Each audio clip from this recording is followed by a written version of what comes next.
start streaming. Wahoo, Pizza Man Adventure. Wow. Wait a second. Also known as Devil May Cry. Why are the Masterwork longswords only worth 15 gold? No, a Masterwork Longsword is worth 315. Okay. Yes. I guess I just didn't add the masterwork price, so it's just Alright. pay attention to it. Hey, Gren. Me and Doom noticed something weird today. Something weird today. Oh? The way blind sight is written, walls do not stop it. Yeah, I know. Which is dumb. It is. Because they've added a section of the blind sense that actively states that you wouldn't. But blind sight, they forgot to add a line for it. I'm not sure they forgot it. It's kind of supposed to be the step above. I mean, the thing is that you look though at what the blind sight is described to be, so it wouldn't make sense if it went through walls, because the description, because the examples you give is sensitivity to vibrations, acute scent, keen hearing, or echolocation. Echolocation goes around barriers. So but it doesn't go. Sense. But it doesn't go through a straight wall with no connection. No, it doesn't. So if you were standing next to a wall, and there is no connection anywhere in that room to that other room, if a person was standing on the other side of that wall, even if they did absolutely nothing, you would automatically detect them. To be fair, bats have blind sense, not blind sight. Yeah, but the examples you give is like echolocation. Yeah, it's just a bit whack, and it's just this kind of like it doesn't make sense for them to have it, and there's also a lot of it wouldn't make sense if it could go through walls, especially because a lot of creatures that have it also have tremor sense. Yeah. All right. So, Yes. what you did last time? Can we recap? Because it was a really short session. Oh, no, me. Right, we He's learning. we It's because I keep throwing Gren under the bus as of recent, forcing him to do the recap. Just because I'm good at something doesn't mean I always want to do it for free. Fuck you.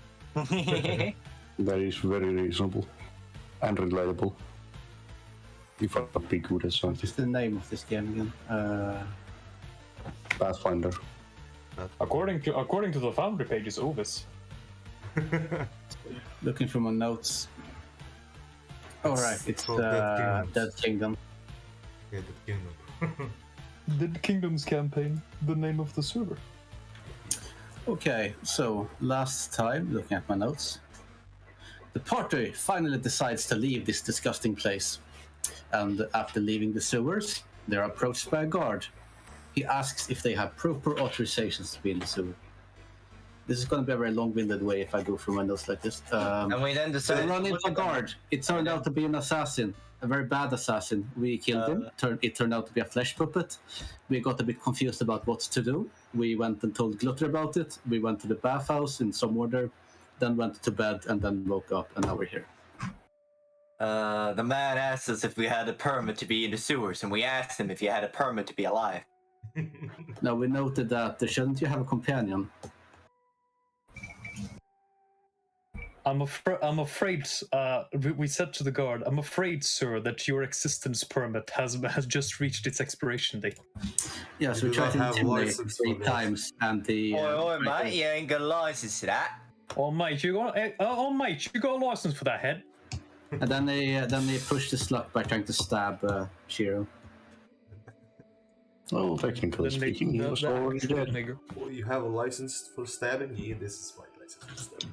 From the Queen. Bit sad. Which session is this? Is this session 8? This is session 9. 9, I think I forgot. Oh no, this is episode 9. Session is like 13? Yeah, episode 9. 11? No, it's session 9. Okay, so how? Let's see. How do you spend your contact?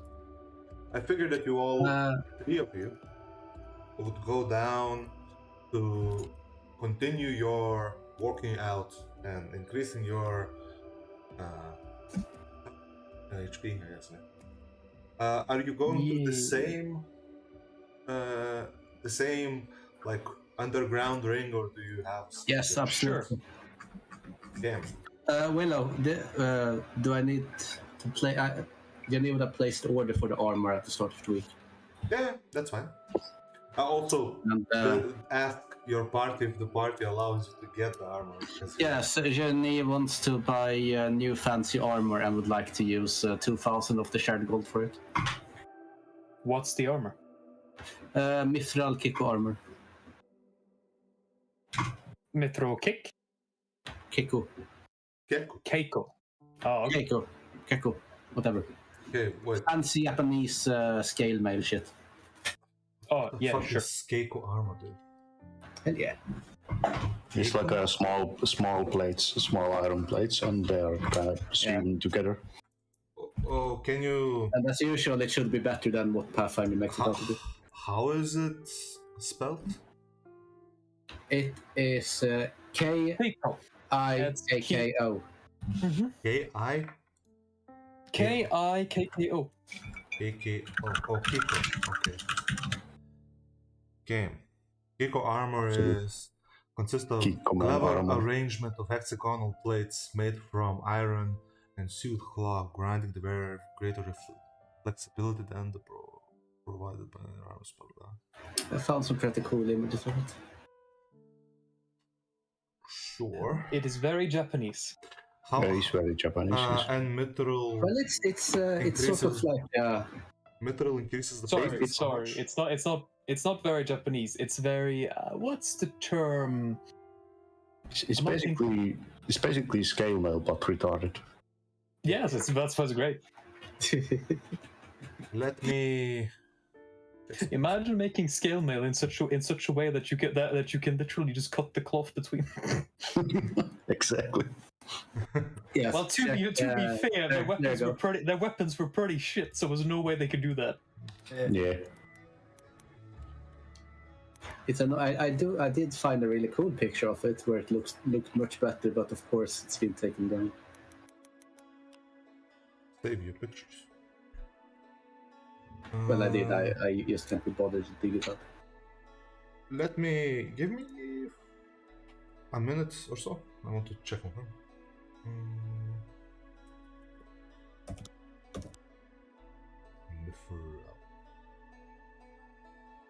Oh, so it just gives additional modifier of plus 4,000 gold? Yeah, and it decreases the armor check penalty by 3, increases maximum dex by 2, decreases arcane by 10%, and becomes half as heavy. Yeah, first of all, let me create that armor, so I don't forget. Kiko mithril armor is...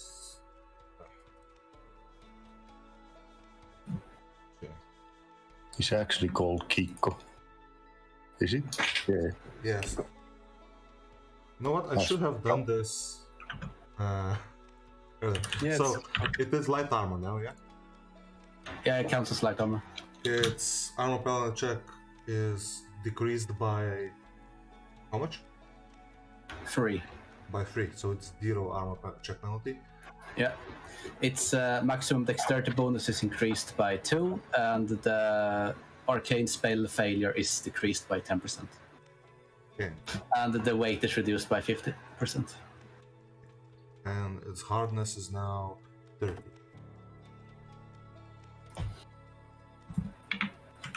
Okay. Brilliant. I think it is done. Okay.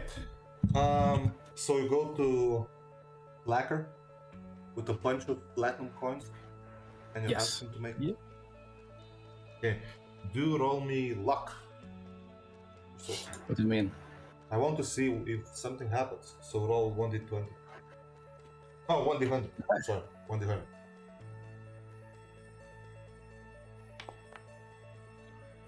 88. You're unlucky. And yeah, you go into the Clacker's office, and you find Clacker. He greets you. Well, hello, Janine. How have you been? That's a heavy sack of coins you have here.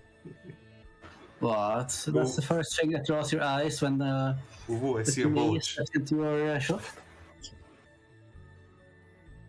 No. So, what do you want? Do you have something you want me? Yes, I would like to commission some cool armor. I've seen some of the dudes by the harbor were Did you? just extra shiny, you know. Roll bluff. He says, sure. And I guess you describe the armor. And Yes, along with some crude sketches and featuring Genie in sparkly armor. And you ask for it to be made out of metal. Yes, she read about it in a book. It seemed awesome. When you ask about mithril, Clacker looks up and says, well, can you afford mithril? Of course, smashes a bag of platinum on table. He takes a look, inspecting the coins, seeing if they are real. They're not chocolate if you think that, nor the biscuits. tries to scratch the side of it, see if the foil comes off. Come on, it's not painted biscuits like last time. Last time. He takes the coins and says, yeah, it's gonna be done in a week. Oh, you're awesome, she hugs him. If everything goes well. No. This shipment of mithril is a bit risky to handle in the lower quarters, no? Well, don't worry, if you need some extra protection, you just give me a call. He nods and says, anything else? Well, As you find him, he is quite alone in his blacksmithy. The night you've seen previous times at the shop. that we've seen previous one times. Oh yeah, you only confirmed it's one time. Okay. The night you see previously is not here. How strange! It's almost like it was just a random customer. Yes, I guess you don't find it strange. So, do you have anything else? On short notice, no. Okay. I guess you. Well, I guess you would ask it to be like a bit. If you can matte the colors, it isn't as like visibly shiny from afar. To make it like dark, painted. A bit darker, so it doesn't like fucking someone shines a candle and it just fucking gleams from across the city. I'm not sure if you can make the material because it's like magical material, but I guess you can. I shall say you can. Just see he agrees, and I guess if there's nothing else, you cordially say goodbye. Yeah, that would be all. Okay. So, anything else you guys want? You said you wanna increase your health. So. Yeah, so we'll be going kicking some ass in the ring. And Velka is gonna use 7 days to reach the Kafe. 7 days to die. Okay. Now you have 14 days. Actually, Yes. yeah, how much days was it to train for the common? In total, it is 20. You already did 7. So with this, you would be. Yeah, only 6 apart. Yeah. So only 6. Alright. Yep, cool. You can also. The whole day is not like taken up by the training, but it takes the most of the time. No. Alright, yeah, in that case, I would like to shop for slaves from the day. Oh yeah. Yeah. Well, this is a good thing that you remind me, because It's a good thing you go for to purchase slaves. Thank you for your remind. I have note. I'm not sure if you guys read the retcons I made to the lore. Not fully. explain. Okay. So the previous session, you went to the bathhouse and you found a bunch of slaves in there. And the bathhouse owner said that you can purchase slaves on the docks, in the open waters, because not purchase on the ground. As you know from previous times, you cannot buy slaves in round. It is forbidden by law. Well, of civilized races. But there were slaves of civilized races in the bathhouse, and you've seen civilized races working in the docks that are also slaves. Yeah. This is because there are exceptions to the law of gang slaves, which is being a trader from Neabit Empire or a noble from Neabit Empire. And the bathhouse belongs to a merchant from Neabit Empire. That's why it can have slaves with it. So, it's still against the law to have slaves of civilized races. And it would be a crime to force a civilized person to be a slave in their own kingdom, even if you buy it on the open waters. But you can also pretend to be a noble or a merchant to varying degrees of success, I guess. Yeah, that's gonna go unremarked, but bad if I try to do that, so yeah. Yeesh. But then again, uncivilized races. Yeah, you can you can buy uncivilized races. Alright, in that case I'll go for that. Well, sure. So how are you going to approach this? What is there to offer? Is there like a beast? Well, first of all, you go to the docks, I guess. Yes. There is no a shop open to buy slaves, because it's against the law, and you usually it's not popular to have slaves in the Roman Kingdom, even uncivilized, even if it is allowed. So this world is fucked up. Kingdom is like that. Neabit Empire is completely different. But you can try approaching, I guess, merchants from what you know from the bathhouse, and try to get on the ship. Does any manner of small how's it called, connection network help me at all with this? It's very minor. I think you know that. It's part of your background, It was done on the downtime at the night. On the first night, the first night when we are out of the city. Yeah, no, that doesn't increase that. No, yeah. Okay. Yeah, that doesn't do that. It was too minor anyway, probably. In that case, I shall venture to the docks and search around.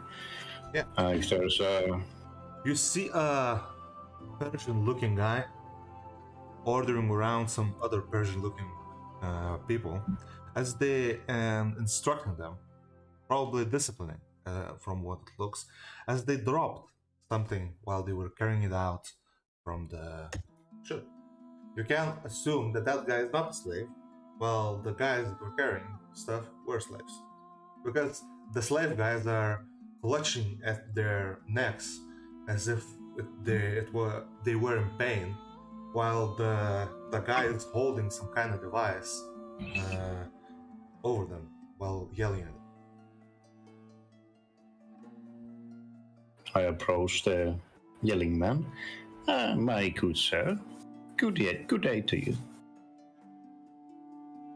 You see the man is quite agitated. He says, looks, hello, and you are? Why, fellow practitioner, if you will. Well, do you work for a merchant of some kind?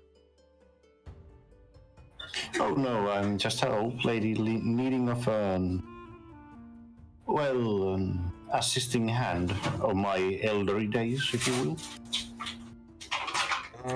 Would you mind buying some of your workforce?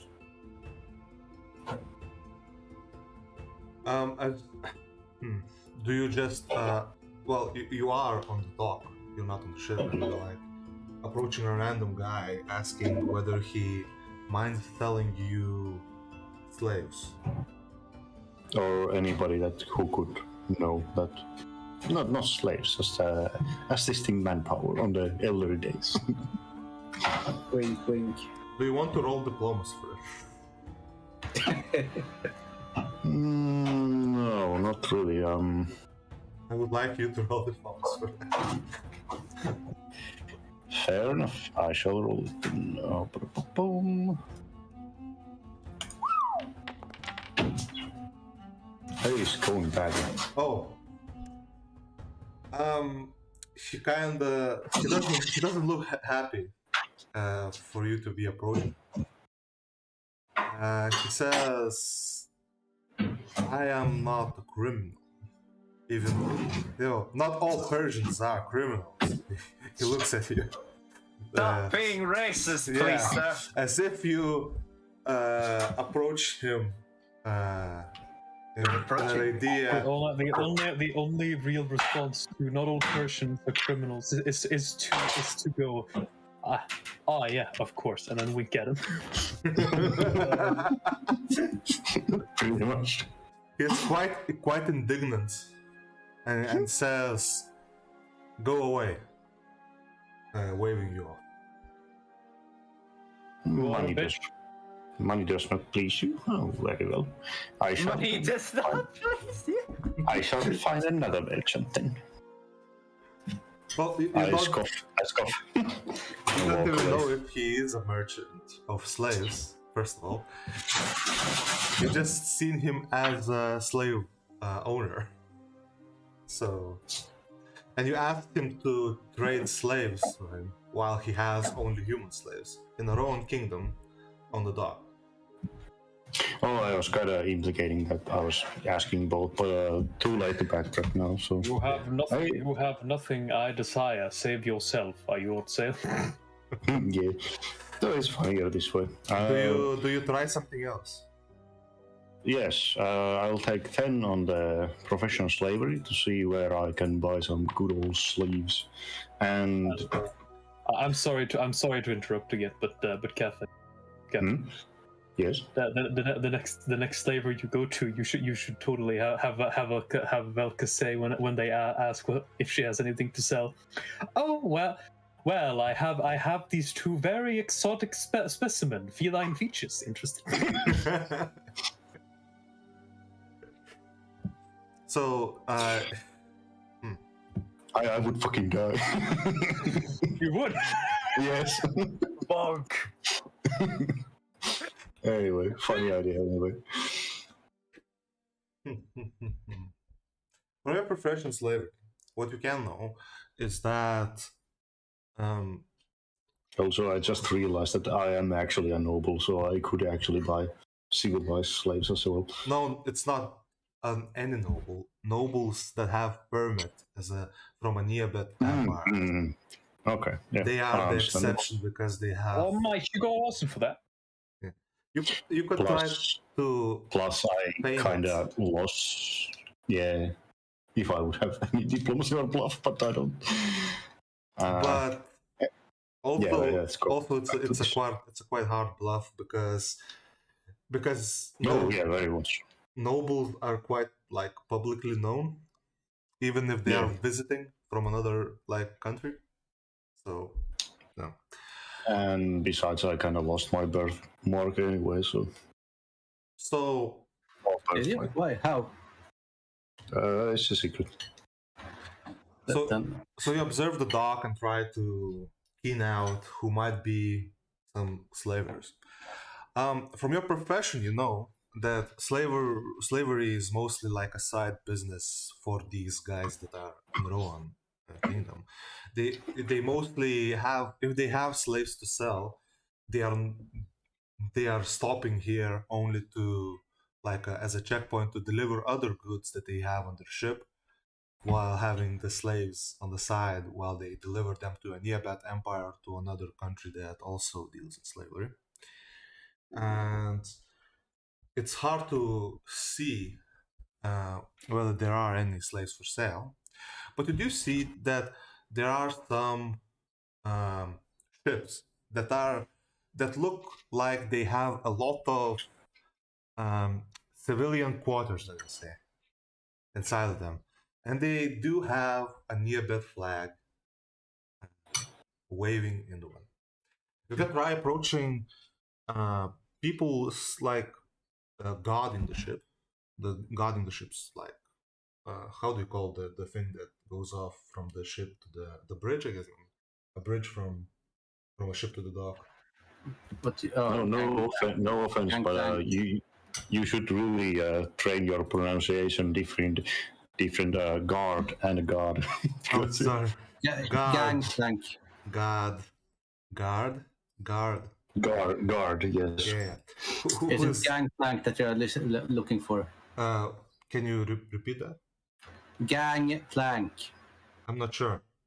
It's a ramp. Just say a ramp to the ship. Yeah. So. Yeah, gangplank is a different thing. do you approach the fellas? Yes, of course. Is it really? How do they look? Yes, it is. Yeah. You approach. They look at you and in a broken Bronian ask, "Do you have any business with the captain?" Oh yes, if I may. Are you a merchant? If you're not busy. Are you a merchant? Shop owner, perhaps? Peddler of sorts. Robber. Are you a robber? It's not a matter. Yeah. You can also just say you are just a rich guy, rich lady, looking for a servant. Yeah, let's roll. Oh fuck. they look at you. You don't look like a peddler. I'm an old lady. She's kind of taken back by this confrontation, really. And, I would like to see if there's anybody that could help me on my journey.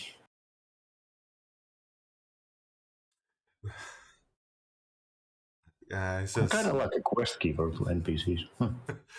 I'm Captain busy. Captain no have no time for petty ladies. Oh, okay. Walks away sulking. You could have just said that you want to buy slaves. Yeah, but she's very awkward in social situations. She doesn't really handle them well. Okay. Your second attempt to buy slaves has failed, and it's kind of getting dark, and the ships are closing. Yeah, I failed. It's all right. Yeah. Anyways, so the fellas go to the ring underground. You are. Yes. Spending 6 of the 7 days fighting. Also, it was called Gangway. Gangway. That's what it's called. Yeah, check general. Let's see. A walkway on a ship. Gangway. Okay. Now I know. I will forget it in the future. So you go to the underground ring. most of the fights are happening in the evenings. So during the day, you can use the training quarters as you wish. This time, because you're not the first time in this the fight any longer, you are immediately facing stronger enemies than before. And Yuri, as the previous week's champion, has especially a lot of attention to him. I want to roll you for your performance. What did we roll last time? I guess your attack, like attribute. That's what we rolled, yeah? Yeah, let's just roll an attack. Yeah. Do that. Okay.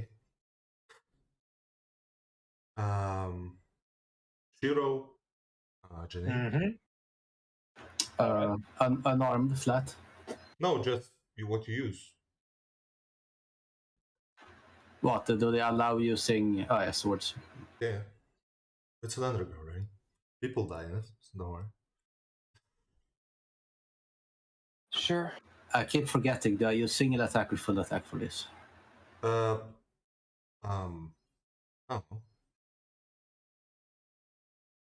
Oh, right. We'll do... I think single attack. Fine.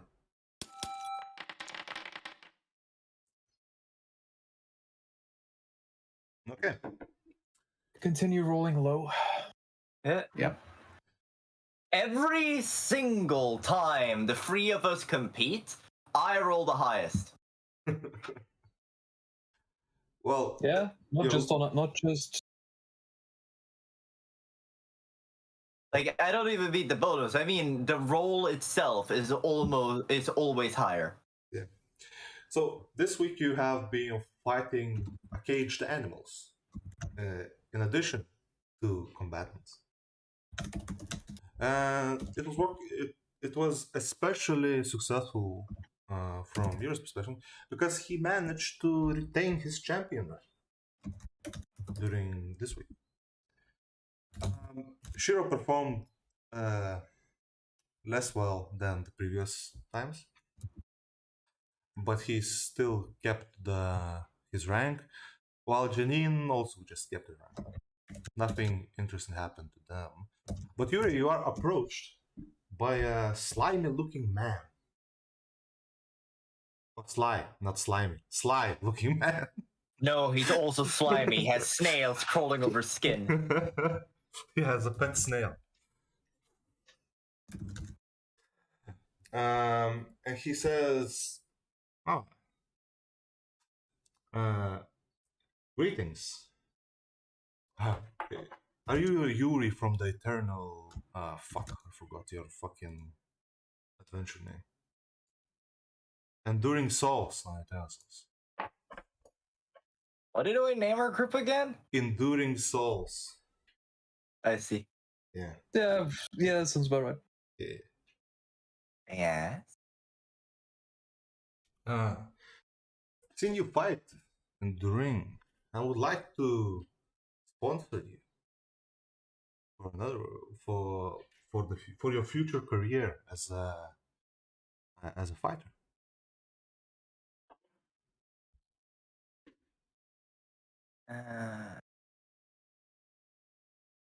What do you mean?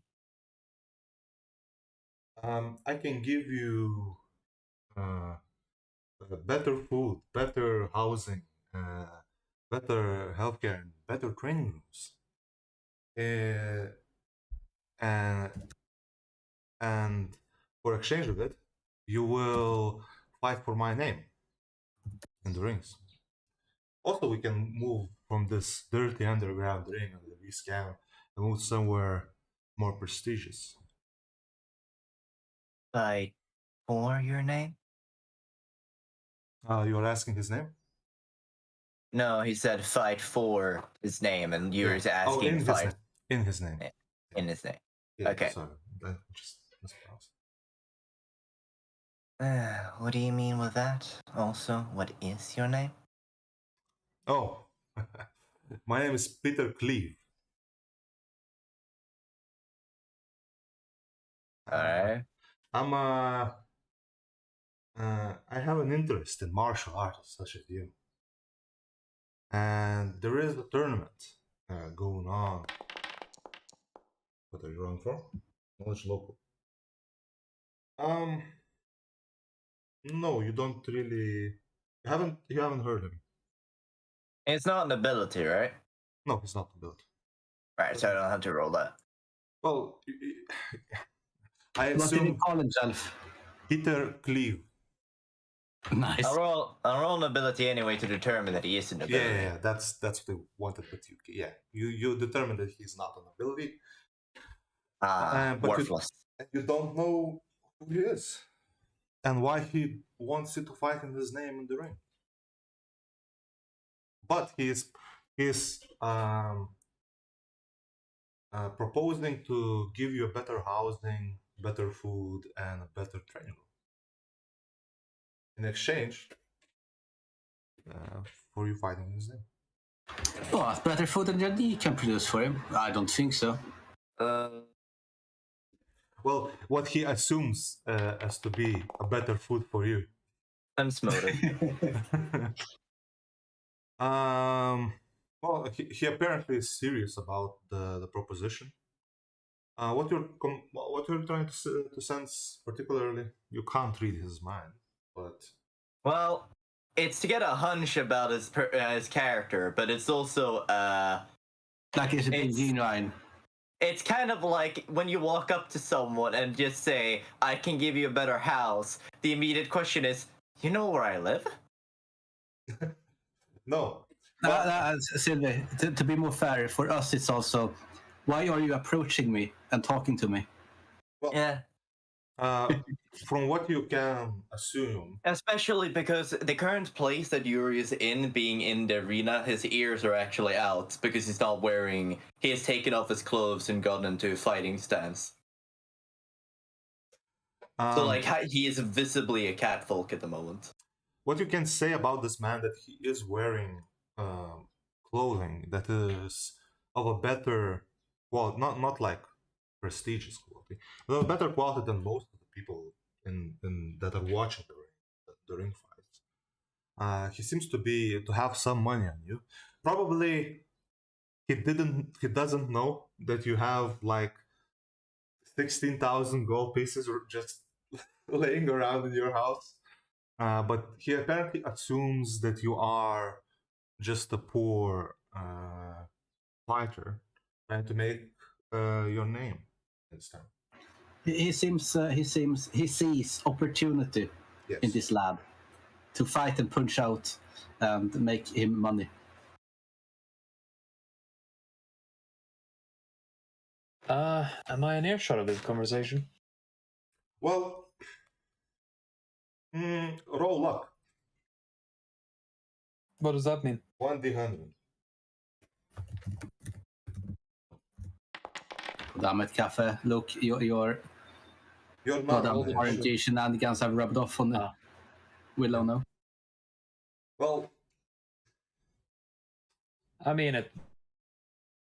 Guess it would depend on where we are, but I wouldn't really stray far from Yuri most of the time. Well, he approached as Yuri was done with his last match. So I'm currently in a match then? You probably were either. I would say right now, Willow, the only way I'm not nearby is if I'm currently in a match. Okay. Who Unique could be talking to? Let's say you approach. That wouldn't put me away from Yuri. If anything, if you were talking to him, we would probably unironically make you walk along with him to me. Well, I mean, they could be bitching about how middling their experience have been. The fighters and the audience are separated. Doesn't matter. I wouldn't be talking far from Yuri. Sure, but you will. when the fight is over, you just go. You know, like how Coliseum works. Either fucking way, Yuri sends him a DM in mental. Hey, could you come over? So am I in a match or no? You're not in a match. All right, I come over to where Yuri is. Yeah. I'm fine with that. I'm just saying what's happening. So as you approach Yuri, he is talking with the slime man that you don't recognize. Hi there. I say as I walk up behind Yuri. Ah, hello. My name is Peter Glee. And you are? All right. What do you want? Are you a friend of Yuri? Yuri looks at him with a very, very clear face of don't. Something like that. Ah, so you would be glad to know that I am offering Yuri a sponsorship. Oh, you're offering us a sponsorship? Yes. You caught what I said, right? Yes, he does. He did caught that. He did. All right. But can Jenny take this opportunity to wander over? Well, I guess that you were hanging out with Shiro, and unless you're training, yeah, you would be like following, and you just see what happens. And I just are they asking for another permit again or something? No, he's offering us a sponsorship. He says. Oh. Well, what does it pay? Well, there is no pay for now, including it, but I can give you a way better house than the lower quarters can provide, as well with your own personal training rooms. And what would you take in return? Oh, but we spent years tidying up the place. Well, that is sad. You would be fighting in my name in the upcoming tournament. And what does that mean? Here. I would be known as your sponsor or as your, let's say, teacher, master. All right. Okay. Telepathically, I go to Yuri. What do you mean? What he means is this, right? If we fight well in his name and earn a lot from the fights and become famous, he, being our sponsor, becomes famous in return, and also earns because of that. But the thing as well was that he said, he would be effectively known as the master or trainer. Was something he said. Didn't he say, well? Yeah, he did. Yeah. I see. He's using your previous sense motive check, you could assume that he's planning something sly, and wants to use you as a way to get something. You're not quite sure whether it is just from you or from someone else. Yuri would respond to Ashira with, so far as I understand, the man wants me to help him lie. Not exactly. Well, no, it would be if he wants to make himself known as my master or trainer. That title would belong more to you than anyone else. Question: how fast is this conversation? It's telepathic. So like, is it real time? Yes. No. No. Remember, it moves at the speed of thought. How fast can you think? Yeah. Like Jouzah, remember, I can finish a character sheet in my head. In the time it takes but can I finish a character sheet based on constant pop-ups that come up before you? It's telepathy, so don't worry. No. Yeah. But what would Shira respond to that?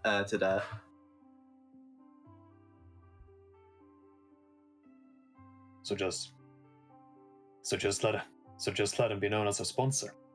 That's easy. Whilst they were having that little fucking millisecond conversation, you would have raised a hand to his cheek. Fucking hive mind. Yeah. If it still takes more than 2 seconds, Jenny will say, "Don't worry, they do this sometimes." When you just stand there. Well, silent. as I said, Yuri lifted a hand to his cheek, so it looks like he's thinking. Because, you know, if you offer someone anything, they would usually try to think about it for a second. Yes, but do they go completely stock still afterward? No, neither did We're Yuri. not standing stock still when we're doing telepathy. You're assuming a lot about what we look like, Yes, I am. and you're wrong about all of it. So we're not cats. But that's not an assumption. That's a fact. Yuri will then kind of shift his hand away from his face. I wouldn't supposedly mind having you be known as the sponsor, but I wouldn't want you to advertise that as my trainer or master. How about a guy? Fancy. No.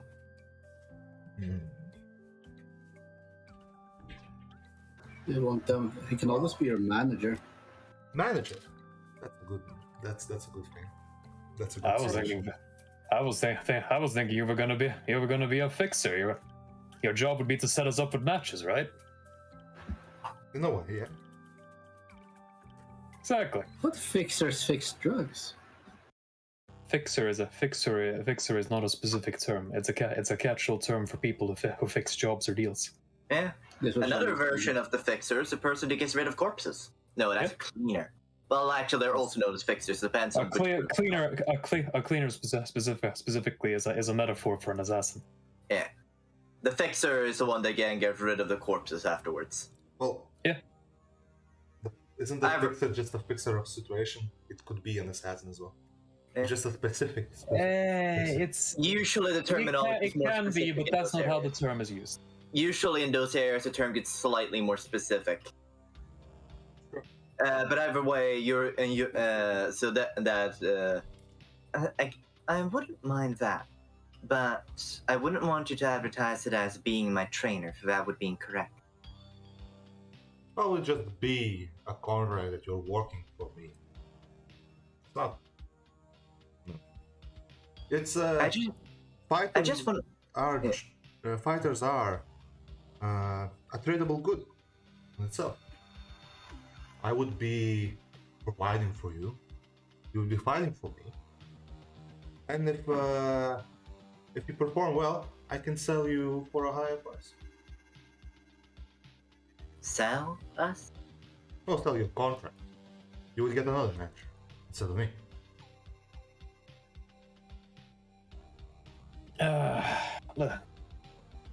Listen, darling. When you enter this kind of business, you become merchandise. It's only a year contract. We can extend it after a year. Well, I mean, year, huh? So, what exactly would that entail? Well, for a year, you would be fighting in the matches I set up, or if I sell the contract to someone in matches they set up. Yuri would connect to Shuriken. I don't think we can really have the time for that. We're not planning to travel soon. Yeah, well, depending on how long we'll be gone. We can always take him up on the offer when we get back if we have nothing else to do. Yeah. Yuri will look at me in the eyes and go, the offer is appreciated, but we have been planning to leave soonish, so I wouldn't really be able to take part in any matches for a while. Are you planning to come back anytime soon? Leave? Eventually, but I don't know. If we don't die out there, we're gonna be coming back. If you come back in a month or so, the contract is still on the table. Alright. Where would I find you? I usually hang out in places, you know. Also, don't be surprised if I find someone else. Kind of sticking. There might be a lot of valuable fighters in the ring. He looks over the fight, the current match that is happening, and smiles. Though he's not that lucky, and the current fighter is being mauled by two wolves. I love the animal. I love the animal matches. Look at him struggle. Jeez, this is the second time that happens to that thing.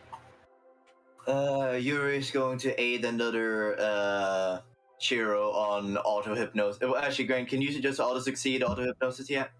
Yeah. Alright, then yeah. Yuri will just ask you to memorize his name. Sure thing. It was. I remember Cleve. What was it? Peter Cleve? Peter Cleve. Yeah. Oh, that was. We should probably ask Gutter about him if he knows anything about him. If there would be any person who would know who you would be Gutter. And that was a telepathic conversation. Yep. Yeah. But anyway, Shiro will say, nice to meet you, Mr. Cleve. Nice to meet you.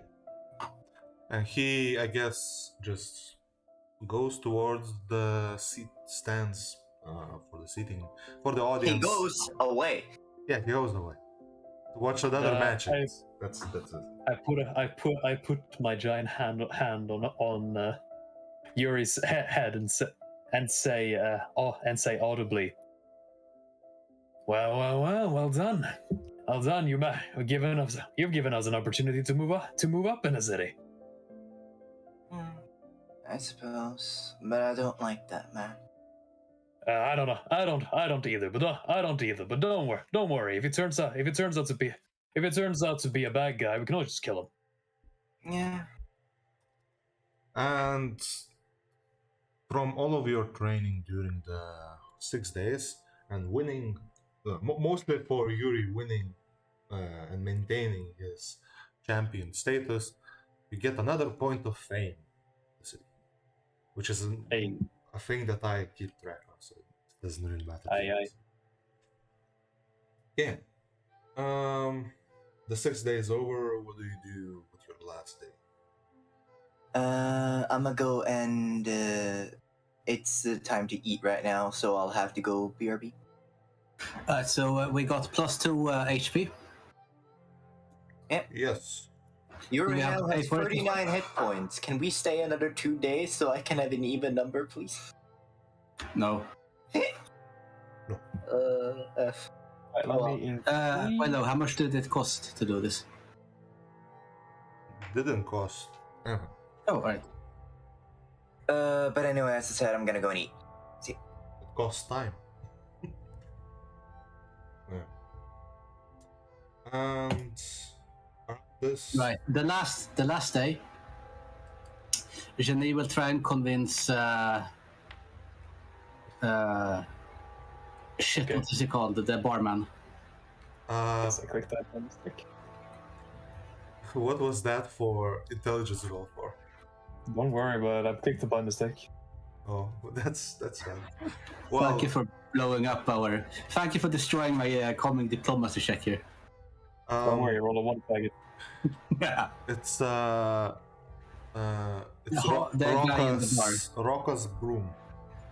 Yes, Jenny will try and convince him to let her cook again. You have a massive penalty for this. You can. Oh. No. It will essentially be. I'm sorry about last time, but I can do better. I promise. Roll. Diplomacy. I cannot see your roll. Roll. I asked if he wanted me to roll diplomacy or not. Oh yeah. You fail. No. He just says no, and that's that. He just says, "Well, you should probably look into another hobby or choice of profession." Yeah, say that to my normal patrons and grumble to grumble. Goes out. Yeah. Instead, she will head over to the nice and fatherly alchemist dude and buy some more potions. Sure, you can buy some more potions. Specifically, 2 more enlarged tail potions. Sure. You can increase the number. You had 2 additional ones. Let's say. Yeah, she will get them. So yeah, you can increase the number, and I think you have the price of the item itself. I'll check. If you don't, tell me. And let's see. And just to prove Ruckus wrong, she'll then spend the rest of the day doing, attempting to roll a 20 on her cooking skill for the party. It's 50 gold pieces for each, so. Right. Okay. And Shiro, what do you do with your last day? I continue fighting in the arena. Okay. That doesn't do anything for your HP. I guess it's a leftover day. Count. It's a day I can count. Yes. Yeah. Okay. So I don't know how. Put in your character notes that you have 1/3 of HP point. Like you can actually do that. Damn it! All right. Let's say yes. And I mean, guess you can. That's just the rules. And let's say Yuri does the same, I guess. Unless Sylvian is here to tell me not. Can I still do it as well, despite after being reacted in that case? Sure, because you don't really did anything else. You still have some time after fighting in the rings, so it doesn't take all of your time. It just takes most of it.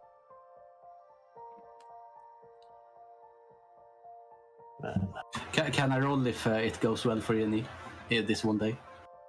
No, I already counted. I'm gonna count the same roll.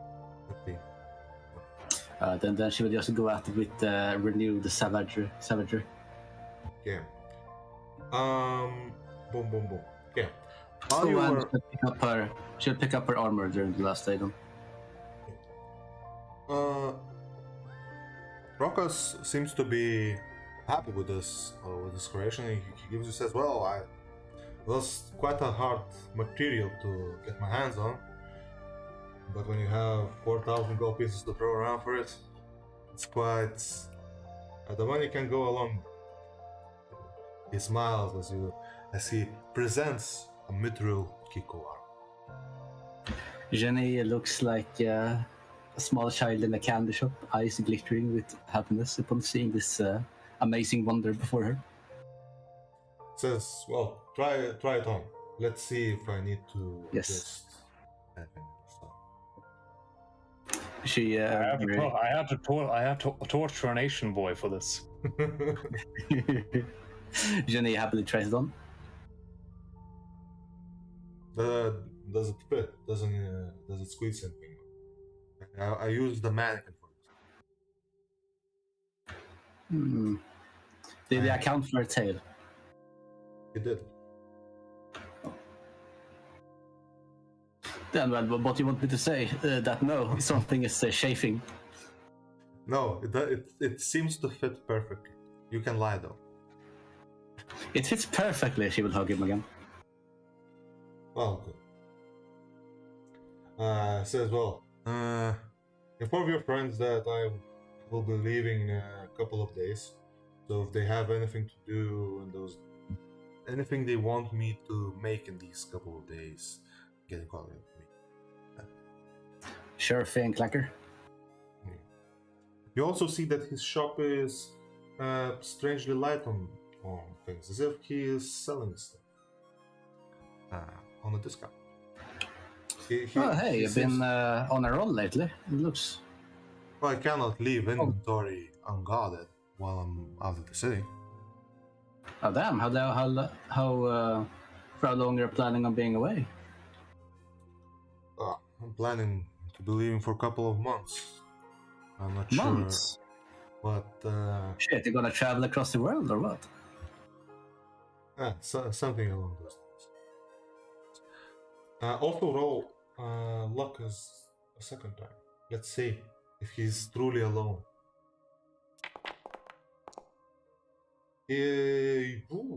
He's not alone. You also see a man coming out of seemingly a living room that is connected to the shop. Seems familiar to you. But want me to roll like wisdom or intelligence for this? To remember? Which one is to remember? Sure. Gren, what do you roll to remember? Wisdom or intelligence or what? Or can you? Or is there no? Either one. Yeah, whatever is higher. Yeah. It's not a hard roll. I'm not sure why you even ask. But still roll. Let's see. Maybe you forget. It's always fun. But I don't remember since I don't know who you're referring to myself. Just roll. Probably referring to the mute guy.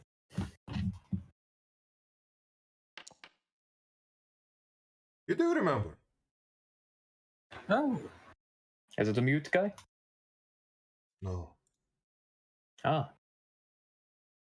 Wait, is that Holy shit. man? He's absolutely. Holy shit, he survived.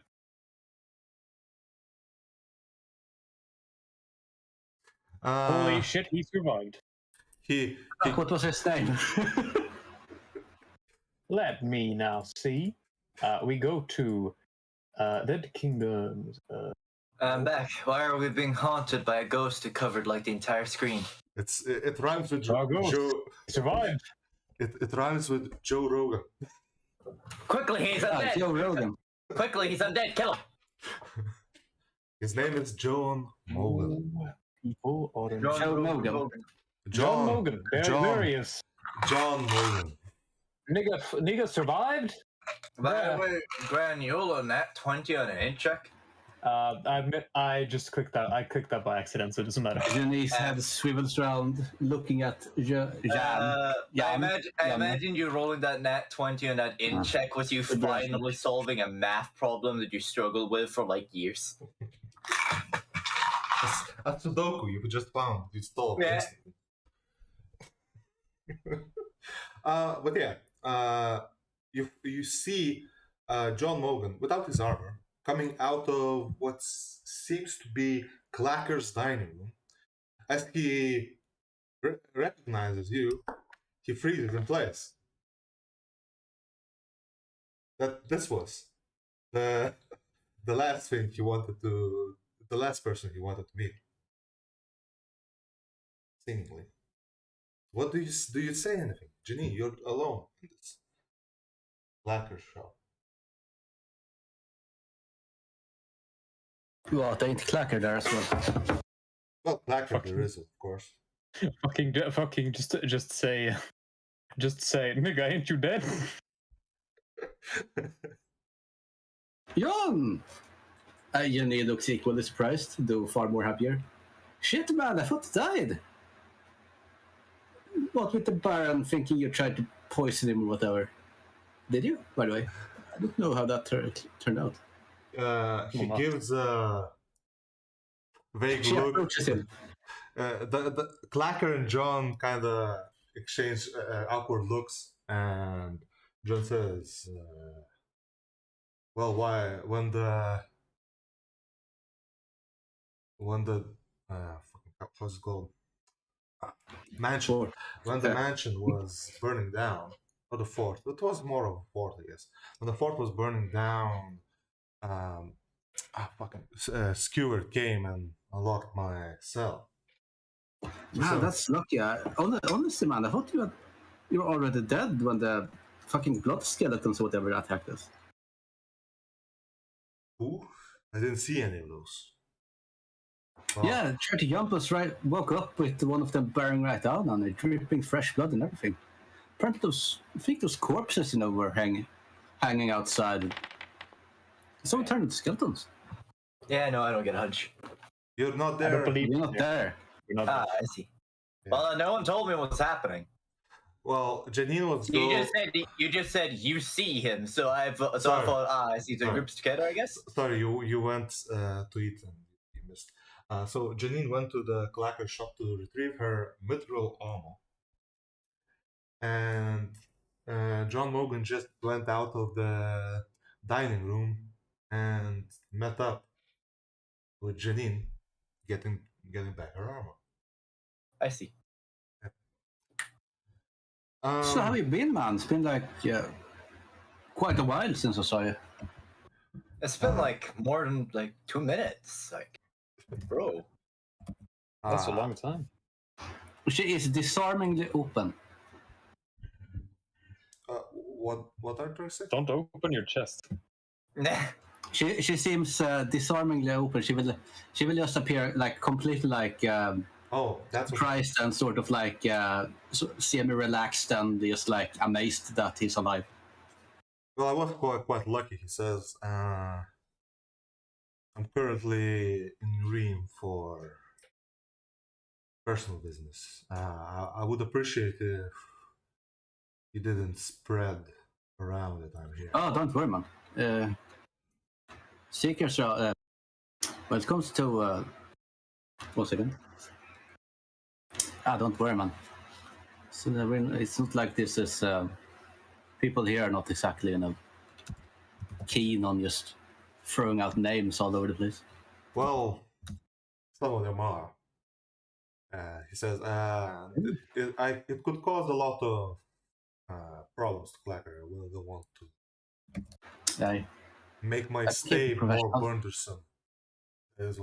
Jenny seems to sort of restrain herself and just say, I can keep it professional. Don't worry. Just glad to see you. Yes.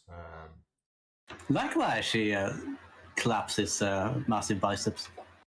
And says, well, I have some stuff to do, and he tries to go away. Back into the diner. Don't let me stop you. And Jenny will simply turn as well and say, she will simply turn to Clacker and say, and hey, thanks again for the armors. Professional, great job, man. I'll mention it that you might be off to the rest. Yeah. They might want something before you. Yeah. As if she has completely forgotten about John. Yeah. And guess you leave the shop. Yeah. To leave the shop, roll me perception.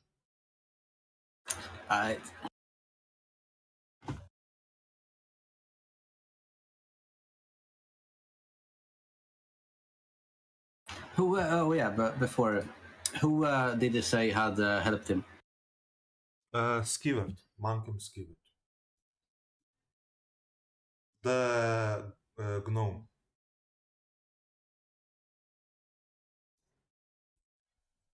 The magician from Autumn. The guy that provided you with healing potion.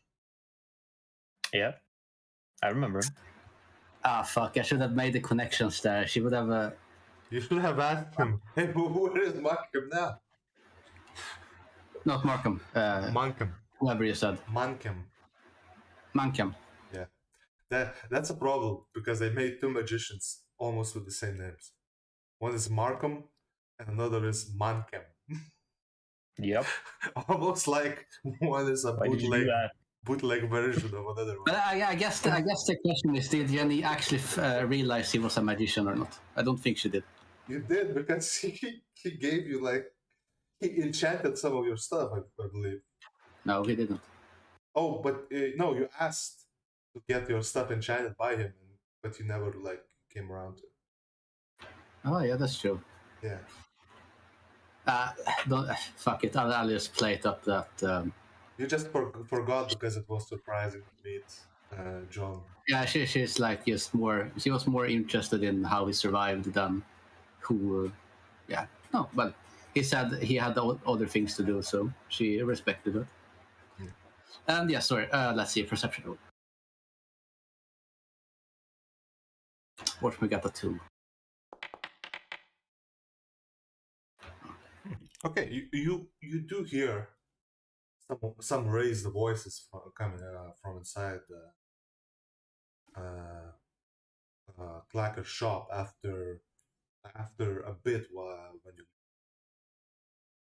as if they are arguing about what just happened. You cannot make out any. She will just cast a curious glance backwards before, but not stop. Roll arcane fail. Okay. And she will not. She will have She will not have like sold or removed thrown away her own armor. She will still have that. Yeah, of course. Yeah. You come back. Yes, to you. Yeah, she punches the door in. She stomps inside and greets everyone and says, "Hey, guess who I met?"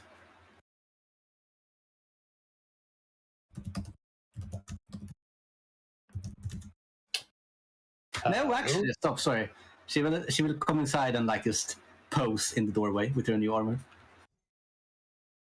Check it out. By the way, that armor, is that mithril medium armor?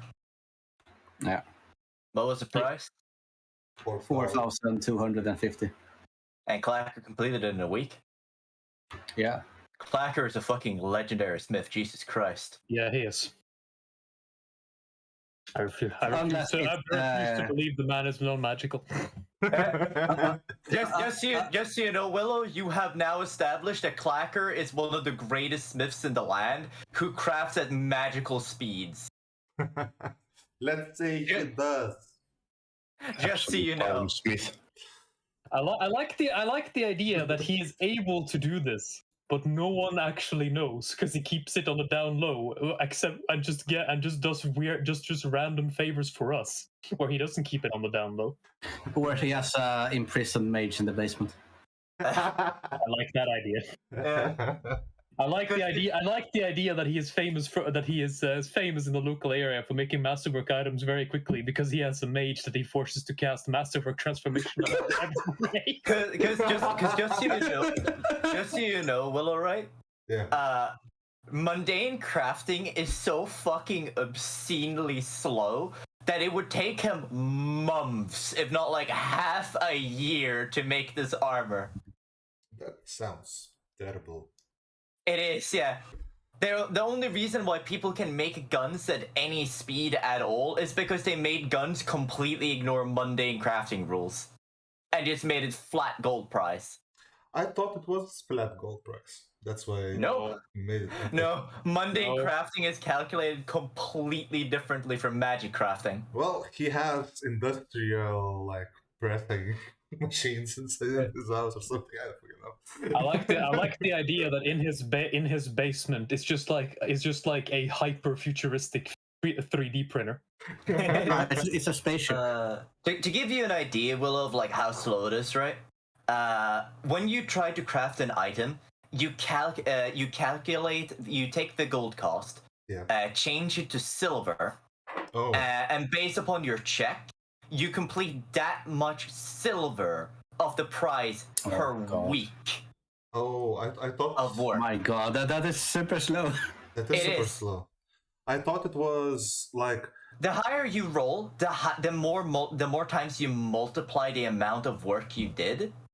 But even then, you have to beat the DC massively. So not only does he already have to be an amazing smith to hit the DC to craft masterwork armor, but he would have to surpass it so many fucking times that he could complete it in this speed. Wow. He would basically, unironically, have to have like a plus 60 on his craft check. I realized what you said there, Gren. He's from Starfinder. Base Pathfinder has better technology rules than Starfinder does. I shall think about it. How to make it make sense. Because it's pretty easy, Willow. Trust me, it's pretty easy because there are a bunch of spells that can do it. I just like the idea that he's a secret spellcaster. I'm gonna see what makes more sense for him. He can also literally have a technological 3D printer because there is a non-magical item that is that. Because I will tell you this: outside of tech items, there are 0 non-magical ways for him to craft this fast. There are magical items, spells, and supernatural abilities that can be used, but there are none that are just considered mundane. Bro, I can tell you this much, right? Mhm. I know the absolute fastest build, and I know he isn't it because he's not a dwarf. Maybe Yeah, he is a dwarf. that's another. Well, actually, he is a human, so he can be a dwarf heritage. Yes, but that doesn't give him the racial trait. It gives him the race trait. Yeah. Well, yes, Jenny is standing there posing. Nice drip. What? Drip? What's Well, that? it's not wet, is it? It's a term for where we come from. He's saying your clothes looks fine. Mm-hmm. I have now established drip as being a Western word, as an Eastern word. Fuck you. Yes. Yes. Ah, yeah. She grins. Oh, by the way, Clacker knows how to make stuff from where we're from. yeah, apparently. Cool. Oh, yeah, he's leaving in a couple of days. If you want to go and get some shit, now's the time. Is it leaving? Accidentally. For a couple for a couple of months, apparently. He's selling off most of his store before he leaves. Why? The only thing. No idea. Oh, but hey! You will never guess who I ran into at the store. Your mother? What now? Fuck dead. no. Oh, come on. That'd be terrible. It's dead. Come on. He's supposed to be dead.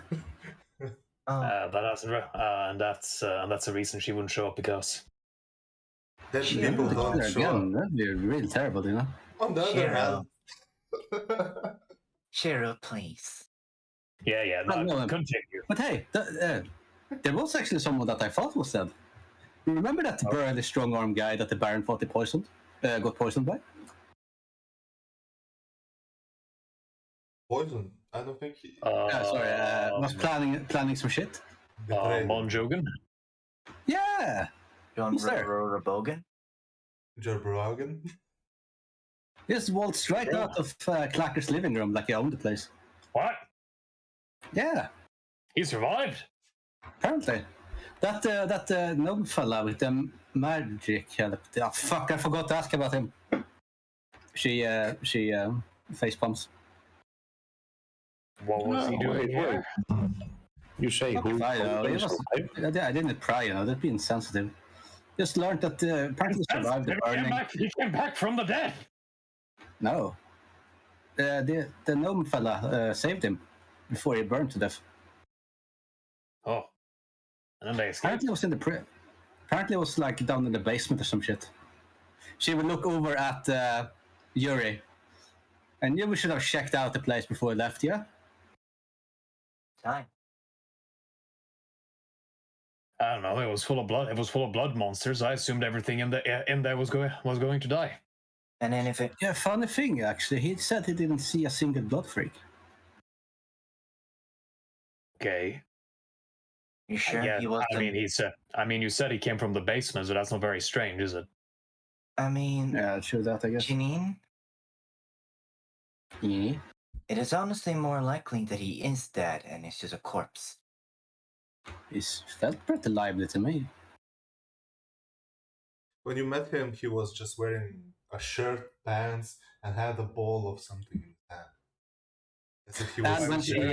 And when she patted his biceps, he felt warm, right? I thought, sure. But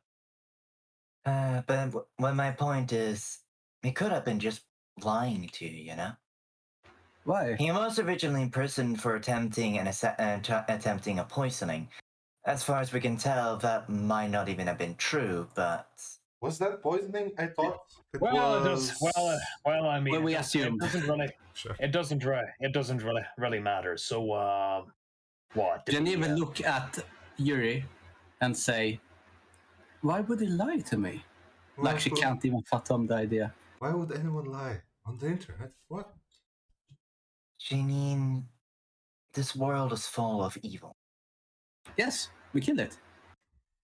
And not all evil is obvious on first glance.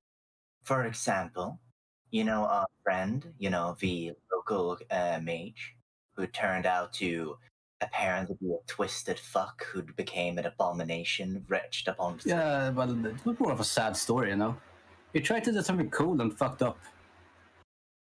I guess that's the way of looking at it. It's a bad way of looking at it, but it is a way. But it is a way of looking at it. Don't tell me don't agree, Shiro. Shiro. Well, I thought it was cool as hell. However, it was also evil as hell. Mm-hmm. Really? Yeah, it was. Wait, are we the bad? Fucking Shiro internally, not through the telepathic network, just being like, yeah, it was, and it was badass. Shiro. Also, but wait a second. If we're supposed to, if evil is so bad, then why is she here? She points at Velka. What do you mean? She's not evil. No, just kidding. If you would actually have said that, you would just have a response to that. Oh. Cast detect alignment. Cast detect alignment, and you see both Shiro. You already know. You already know sure as hell that Velka seems to have an evil glint to her, but he doesn't think she's fully evil. Yeah, Shiro also has an evil glint. And technically, Shiro is just neutral. But also has an evil glint. Yes. Shiro is very evil-leaning. But in truth, he's just sadistic as hell. He's an evil appreciator, not a full-on fan. Ah, yes. Damn, Shiro, we should sometime. Well, Velka is the evil fan to Shiro's appreciate. Shiro isn't technically evil. He just really likes trying to make Yuri evil. But you have the evil alignment, right? I should have the evil alignment. I don't know why it isn't there. Is it? What's because I know we originally agreed upon being neutral good and neutral evil. Okay. Yeah. I changed it. It should have been neutral evil, but yeah. No. But no. Shiro is neutral, of course. Yeah. Yes. But right. All right. Back on topic. Well, I mean, we just kill shit that seems to be bad, yeah. Yeah. But what I mean here is, why would they lie to me? I don't see any reason for it. Because you're someone who would recognize that something's wrong. So what? That means that you're a problem. Why? I can keep shut. Also, he also said that it's for you to not to tell anyone about meeting him. Yeah. Well, she's not. You don't understand her mind. Telling her friends. Yes. Yeah. And her friends know not to spread it around either. I'm just reminding you what happened. Just. Yes. And he didn't want us to, spread around that he's here, though. So keep it on the low. Not that I really understand why, since I don't think anyone knows him here. I have a question, Janine. Did he ask you to not tell anyone, or did he ask you tell your friends and then tell them not to tell anyone? Why does that matter?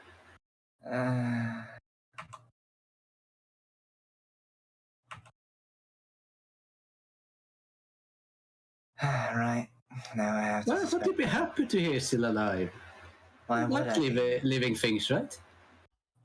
Why would I be happy about someone who seems to have a very high likelihood of being an evil creep being alive? Well, it didn't seem that evil. Didn't seem like... I don't trust your man, I thought she would pout and cross her arms and turn away slightly from you and say, I thought you'd be happy. Someone knew that. Did he tell you what he's planning to do? No. Why? Did you ask? What, Clack? Well, No, Clacker. Clack. Clacker. He'd be off the oceans or some shit for a couple of months. Alright, so Clacker's leaving. John Morgan's still alive. They seem to know each other. And he's staying at Clacker's place. What does it look like? Fuck if I know. He wouldn't have been there from the living room. Say that he was eating. Was he an hour? What was he an hour? Yeah, he was. He he had a ball that he carried into like as if to A bowl. Yeah. I thought you said ball. No. A ball. Wanna play ball, bitch? What you with the mysterious ball? Hey, Clacker, wanna throw some hoops? What up, cracker? Do you have the germs, Clacker? It doesn't help that his name still sounds like. But Shiro would still ask, was he in armor? No, it's in shorts and shirt and stuff. Very nice muscles, like you, but not furry. His muscles. My ears twitch as you say that. I'm not that furry. I shave, Yeah, did a good job. Should let it grow a bit though. It brings out your wild side. Fuck no. Why? What? Because Pretty Boy refuses to grow any hair at all. No, because it's fucking hot. Yuri pouts.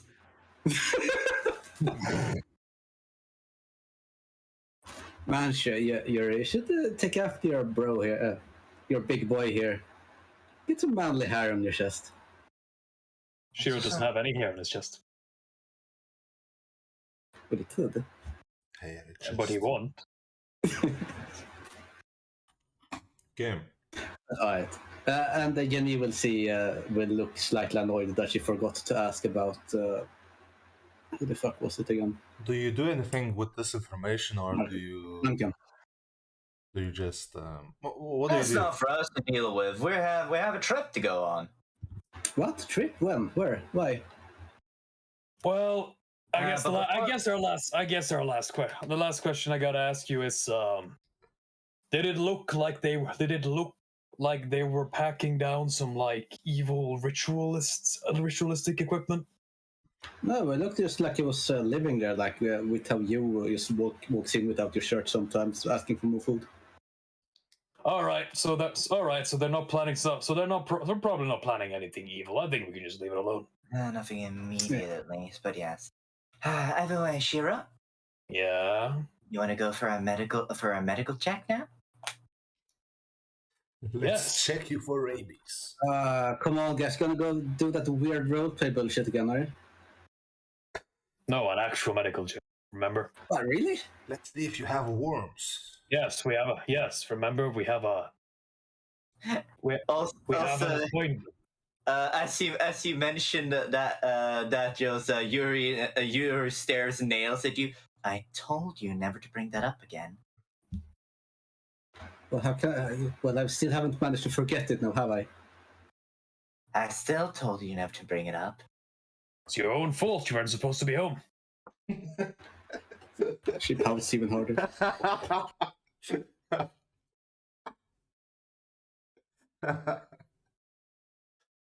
Most normal people, when they say they're going to be gone for the day, are gone for the day, not gone for the day, not like what, 4 hours? Well, it took far faster to walk around the city 5 times than I thought. So, no one wanted to buy my. I liked it because of how fucking Janine is. When she just walk around town, she absolutely fucking sprinted at full speed around town, not stopping, and just said walk and calls that walking. Naruto running across the rooftops. Yeah. Well, I mean, it's good practice. Exercise. While you came home, it was the sun is going down. So if you want to go for a medical appointment, it probably would be like in the morning or during the day, next day. Tomorrow. I mean, we don't really have time constraints on this because we were given a week of downtime, and we would just have done it at any point during that week of downtime. So, well, I already decided that today is like the last day of the downtime. Alright, then we did at some point during the downtime, and it didn't get brought up now. Yeah. It sounds right. Because we spend 8 hours of the day during the training, and leaving us with another 8 hours of being awake, though a bit exhausted. Yeah. But we would still just do it then. Well. Also, the 7th day, we wouldn't have been training, so we haven't been doing anything that day. Oh, I've been. I assume that you did. and I gave you like there isn't any point to doing it the 7th day because you can only do it in spurts of 3. No, you can store up days. You can? Alright, in that case, we just did it at some point during the week in general. Either way, there would be 8 hours left of the day before we would have to go to sleep, in which we could just freely do it at any of the days. I assume that you are just hanging out at home. If you want to time travel, we can go to a medical appointment. Time travel. Yeah, we're going to a medical appointment. But I don't see what's the point. You could just go on Monday. It's like not like you have somewhere to be. No. It's not about that. It's about the fact that why would we not have gone throughout the week? Okay. Time travel. Even if we didn't go out throughout the week and we would do it on the last day of the downtime, then we would have finished doing our training, which would have which we would have done and finished at about 4 in the afternoon, and then we would just have gone to the medical checkup afterwards because we have another 8 hours. Hey Peter, do you remember that time? Yes. Talking about medical appointment flashback. So we would probably have done it on the last day just because that's when about we're gonna go. So it's good to do it like before you're about to leave. Sure. Yes, but and it wouldn't have any problems in the time. What do you mean leave? Regardless, we're at the doctor's appointment now. We still don't know. What do you mean leave? Yeah. We're at the doctor's appointment now. Let me give me a second. Well, I'd like to remind you, it was at this session that you were supposed to post for us where we and the places we could go. Because after we would have gone to the doctor's appointment, the plan was to leave. Well, I needed to point. No, the plan was only if we didn't find any leads to mage people inside the city. I forgot to post where you could. And we already have one lead. But I can give you like an. You mean Clacker? No, Jon. Remember that time we went to the doctor's office? That's not a lead. That's not a lead. That's an encounter. Did we tag along with the pretty boys? No, you did not. Delete them. Oh yeah, you were not there. Sorry. Go away. Yes. No woman involved. No women. Boys stay out. Sausages all the way. Time when the doctor checked you for worms and found some? Okay. 5 feet long. During, I guess, the last day... Not a parasite, it's just toxoplasmosis. During last... salmonella. During last day, while Janine was in an encounter with John Morgan, you guys decided to finally use that invitation to the doctor's office and go to the doctor's. So, you go to the gold district. You're immediately surprised by the amount of gold and luxury of the whole place, and then you remember, rich people.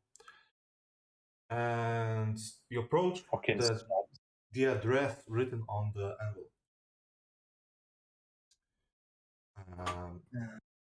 Should be here.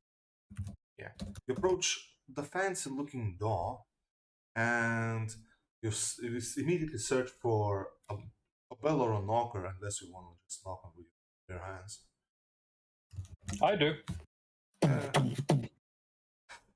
Shiro, we're in the final here. Try to not break the door. I'm not breaking the door. I'm not breaking the door. He says as he left small dents in it. You actually do leave a dent in it because it seems that the door was reinforced by some kind of metal, and the metal is incredibly intricate in its ornaments, and even seems that it has some golden decorations on it. But on closer inspection, you see that it's not really gold. It's just it's a gilded pot metal. It just looks like gold. It's not really gold. Who would leave gold? As you clack, the clacker also like bangs with it, like by the momentum absorbed by your hand. I just imagine you jamming it so it can't be used afterwards. And it looks also quite ornamental. It is in the shape of a hawk, which seems incredibly bizarre to you. Why would you have such an ornamental locker? Looks like it would pay. Looks like it would sell for a bit. Yes, it does. Maybe we should take it. Are you trying to take loose of it, or are you going to take it after you leave? I'll think about it. For now, I don't do anything. Anyway, let's let's try to get it. Yeah. So after a bit, the door opens, and you see an older gentleman approaching you. Do you remind me a little quickly? When it came to Pal Durio, he gave us the. He gave us a slip. Was it basically like a paid appointment, or was it just where it was, or? He said that a friend of his, Golden District, will check up on you if you give him this slab. Okay. And there is a name on it and address for you to follow. Okay. In that case, Yuri would have that. Yeah. What looks like a butler, an old butler, is opening the door. He says, "Yeah." Hello. We are friends of Pal Durio, and he said that he has a friend here. Do you have an appointment, or? I have a card that is apparently supposed to give us one. Can you give it to me? I can show it to you, yes. As Yuri will take out the card. He takes the envelope. The door is now completely open.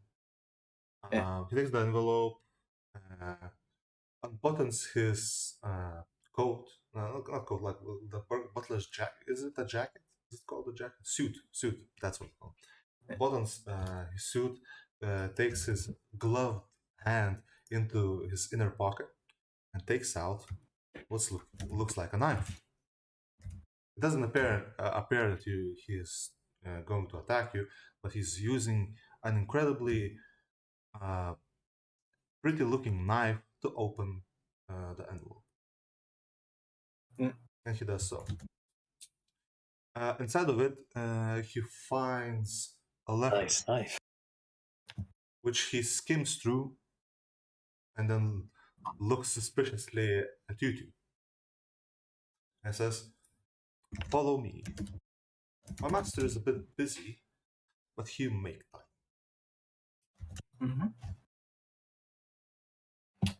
You're led into what looks like a very luxurious looking corridor, all carpeted and filled with how to say clutter. Yeah, it's filled with all kinds of clutter, whether it be scrolls, maybe like pots of beasts, or books. Even in the corridor entering the house, he leads you through the corridor. There are some doors leading to either side, which seems to be leading inside the several dining areas, such things. It leads you inside of what looks like a huge library, and which is also filled with all kinds of clutter. He leads you to a couple of sofas and says for you to rest there while he gets his books. All right. Come here, Shiro. How big is the sofa? It's quite large. Shiro and you can. It could fit like 2 ships. Nice. I sit on the sofa and do and take up a sitting oni pose. Sitting oni pose? What do you mean? Yes. What is a sitting oni pose? Can you send me a picture so I know? It's kind of like I sit down with one of my hands planted against the seat. The other hand basically holding my tetsubo that is against the ground. My legs spread wide, basically doing a power stance, a sitting power stance. Fucking Slav punch. What's it called? And Yuri just daintily sits himself down next to him. Let me check. Sitting on the pose. That's not what it's called, but it's what I. Basically, onis and samurai are always drawn sitting that way. Yeah. I'm trying to imagine. I guess just sitting intimidatingly. Yes, it's like. Sure, I shall take. It's like look, it's like this. In general. Oh, okay. But one of the hands is like holding the tetsubo still. Yeah, tetsubo look vertically towards the ground. Yes. Yeah, like this that. Is huge. It's a power stance. Yeah. I actually got the exact image. You got? Nice. Yeah, I imagine so. Nice. Yeah. So, it takes a bit for anything to happen. Do you guys just sit there, or do you investigate the room, snoop around? Do you act like cats or not? Yuri was told to sit here, so he's going to sit in the chair, and if anything, Yuri is going to start leaning on Shiro. I'm going to determine whether I'm doing anything with a perception check. Sure. And I'm going to roll it to see if Shiro is in the mood to care and cause havoc. Do I notice anything interesting? Yes. You notice a lot of things interesting. I am aiding another. Are you interested in beasts? For example. Beasts? Yeah. I'm very interested in things I can kill. Yeah. You see a huge jaw leaning onto a shelf, seemingly precariously placed, that has inside of it what seems like a tiger suspended in liquid. My brother. My brother in Christ. I'll get up and reach for the tiger in a bottle. Shiro? I reach for the tiger in the bottle. It's a jar. It's a huge jar. It's like. I reach for the pickled tiger. I reach for the tiger in the cum jar. Do you try to open the jar? No, I lift the pickled tiger jar up and look into it. It's a size of your tetsubo, at least. All right. It seems like raw nature. You have it. Do you have No. nature? What do you have? You know what I have. Marshall? Roll Marshall. Okay. There you go. Well, I can roll geography. Sorry, I intended to roll. Let me actually click the right button. do you have One way lower. per case, do you have history? I'll check. I think Shiro has 0 knowledges outside of martial. I have history. If you have history, roll history. I shake the tiger. I'll remind you, we have no one who's intelligent in our party. Yes, it's you don't really know what kind of beast this is, even though it looks canine-like. I will tell you. I shake the pickled tiger. You shake the pickled tiger, you see that the tiger itself it's almost stuck in the pose, and as you shake the tiger, he bounces off the sides of the jaw. I start chuckling. He kind of looks like Sid from Ice Age. Right. Just mouth agape, dead eyes, and. Hey, Yuri. Yeah. You're my common sense. Give me like 3 reasons not to open the jar. That it's not yours. And that if you did, you might break it, and that you might spill everything on the inside. That's true. I might get dirty. All right, I won't open it. He places the jar back. Yes. Do I see anything else interesting? You do. On another shelf, you see a gilded dagger. Oh. It has a red ruby onto his handle, but it's in a sheet and seemingly left precariously lying on the shelf.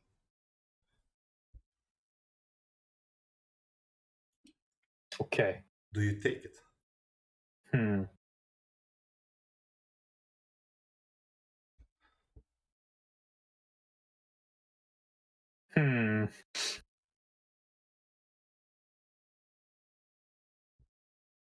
Shiro, can you not, sit?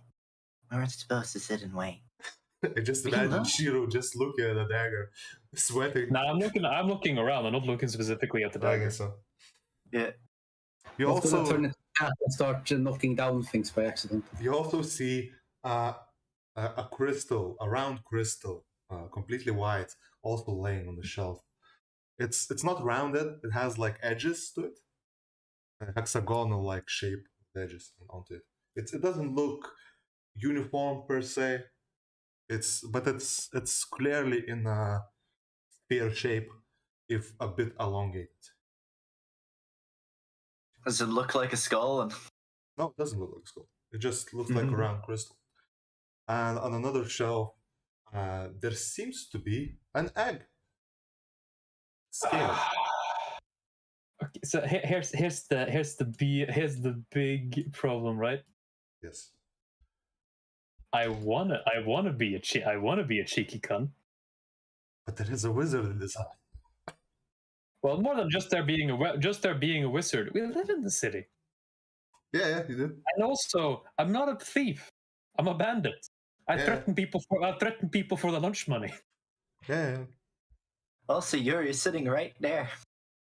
Well, I have a plan for that. You can just check out the stuff. But this is. I will have Shiro pick up the dagger and inspect it. As you take the dagger, you hear a voice inside of your head. A new hand touches the beak. No. That was a dagger, not the orb. Yeah. But I see. It says, "Hello." What? It says hello. Do you say what? Or are you? Yeah, just... I say what out loud. Followed up with. That wasn't you, Yuri. No. He says, "It was a long time since a warrior touched my blade, touched my handle. I'm eager to once again see battle."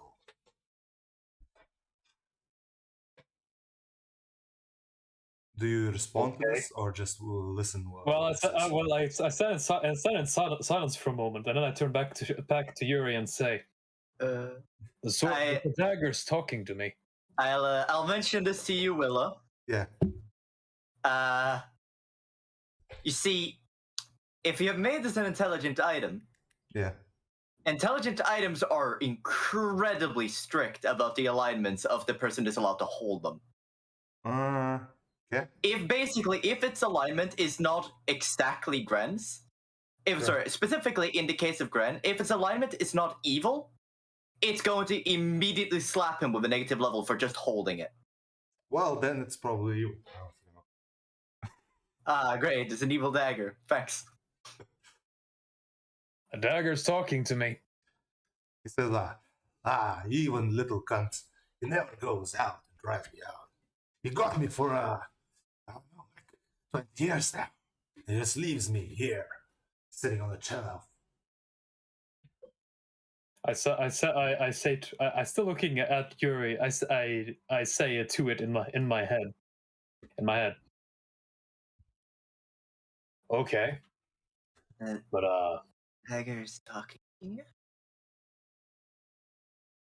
What do you want me to do about it? Can you kill someone with me? How much do you cost? You ask him how much do you cost? Yeah, I asked the dagger how much it cost. I am what's the word? Priceless? Yeah, I am priceless. Well, you ask someone.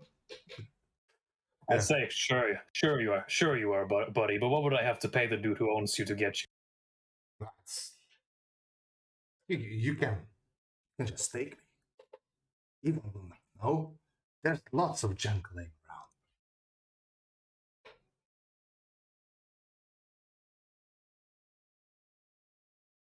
around. Shira?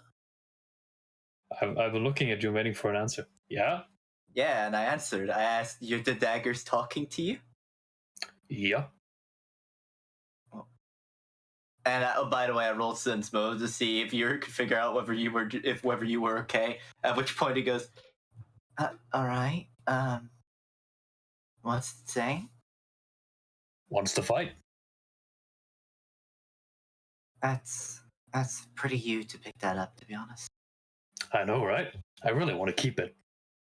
Well, you can ask him to see if you can. Yeah, but he's gonna want money for it. Yeah. Well, that's kind of just how it is.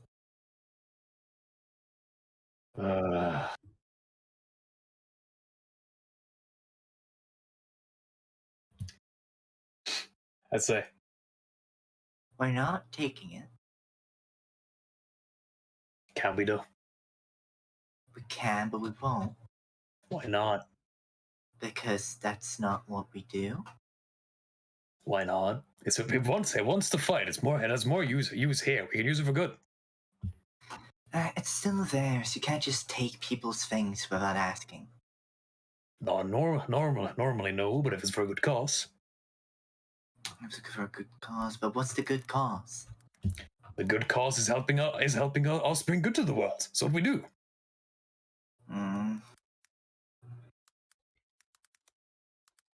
Gren, roll diplomacy on Yuri. It's too bad Hero isn't that great at diplomacy. Yeah. But you still roll. Bruh. Sorry, but not 20. Yeah, no, not convinced at all. Shiro, you don't even use daggers. But I could. But you wouldn't be good with it. But not I as could. Good, not as good as you are with the thing I helped you make.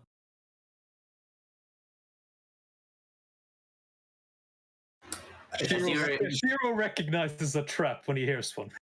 And he responds to the dagger with sorry, wife says no. You hear inside of your head until you release the blade. No!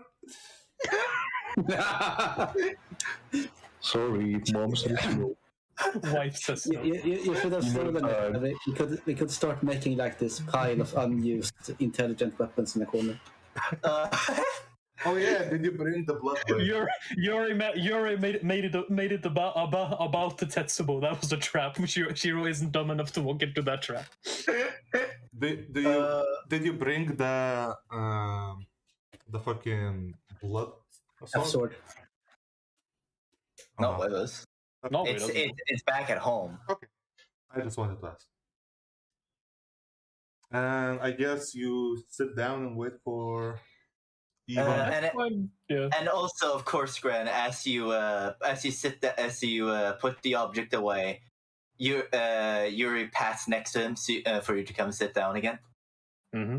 Yeah. And when you do, he leans up and kisses you on the cheek. Thanks, dear. Yeah.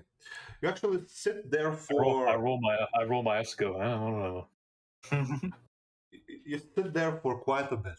Actually, you kind of get bored, even maybe sleepy because of the soft chair. You're really, how to say, you're really tempted by the environment to touch all the pretty objects. About how long do they wait? Half an hour more. Like 15 minutes. All right, more. the moment we hit like half an hour, Yuri just lays himself. Yuri will slide off from the side of Shiro's body down onto his lap, and just sleep on it. And Shiro will stare intently at a bottle with the desire to knock it over.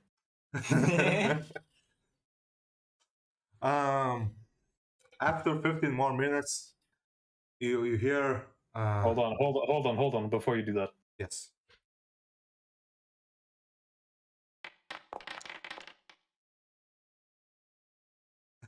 Oh no. Krish. I will also point out, Gren, you have Yuri on your laps. You would have to knock him off to do it. No, I am very big. I reach over to overthrow the table for where we sit. Oh, like a cat, no? Yes. slide to the edge. Just slide it. I just slide it to the edge. And then it crashes into the floor, and I look away, pretending I didn't do it. Well, I will roll an incredibly easy perception check to see if Yuri wakes up. Yuri wakes up. You see the dead-looking cat thing start wiggling around as his eyes starts to glow green. He looks around, looks at you, Shiro, says, "Thank you," and runs through the door out of the chamber. I didn't look at him. Well, he looked at you. He bowed and said thank you as he ran away. Yuri quickly gets up and uses prestidigitation with his gloves to remove all the water in the glass shards. Where do you put the glass shards? No, I said remove. I purge it from existence. Does it do that? Yes. Yeah, prestidigitation cleans things up. Anything that I define as filth is removed. You have to do that to enemies? No, defines as filth. No, the reason why you can't use it on people, and I actively looked at this to figure out what stopped you from having a lich identify people as filth, is that the prestidigitation cannot do anything of which would harm someone or cause destruct concentration. Removing someone's arm or deleting their limbs or skin would be harm or causing them to disrupt their concentration. Okay. So... Though I would argue, but let's continue. Sure, you clean up, destroy with your magical gloves the shards and the liquid that spilled out all over the carpet. And I dry the carpet, as that is also something prestidigitation can do. Yeah. The smell lingers in the air. Quick, hide the evidence. I can remove the smell as well as I can. Yep, prestidigitation does a lot of things. There is a trail of the liquid going out of the room. I quickly follow the trail. Over and get rid of that too. Yeah. You follow the trail and you see a door open, the front door open out onto the streets.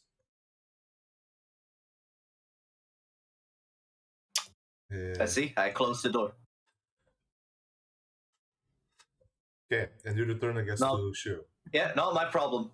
Okay. Good, the voodoo cat on the roof. Shiro looks to the ceiling. As Yuri walks up to him, stands in front of him, and puts his hands on his hips. Shiro doesn't look at Yuri. Shiro?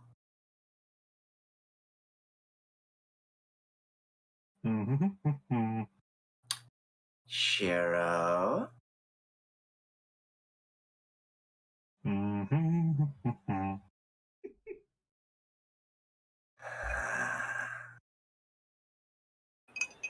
Right. I'm not sleeping with you tonight. What?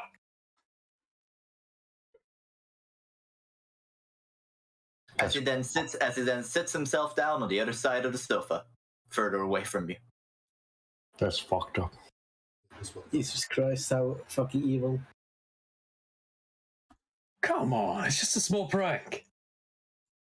Yuri isn't even looking at you, but if you look at him, you can see disappointment across his face. Sense motive to feel bad. Shiro rolls his eyes. No, Shiro isn't capable of feeling bad nor taking blame.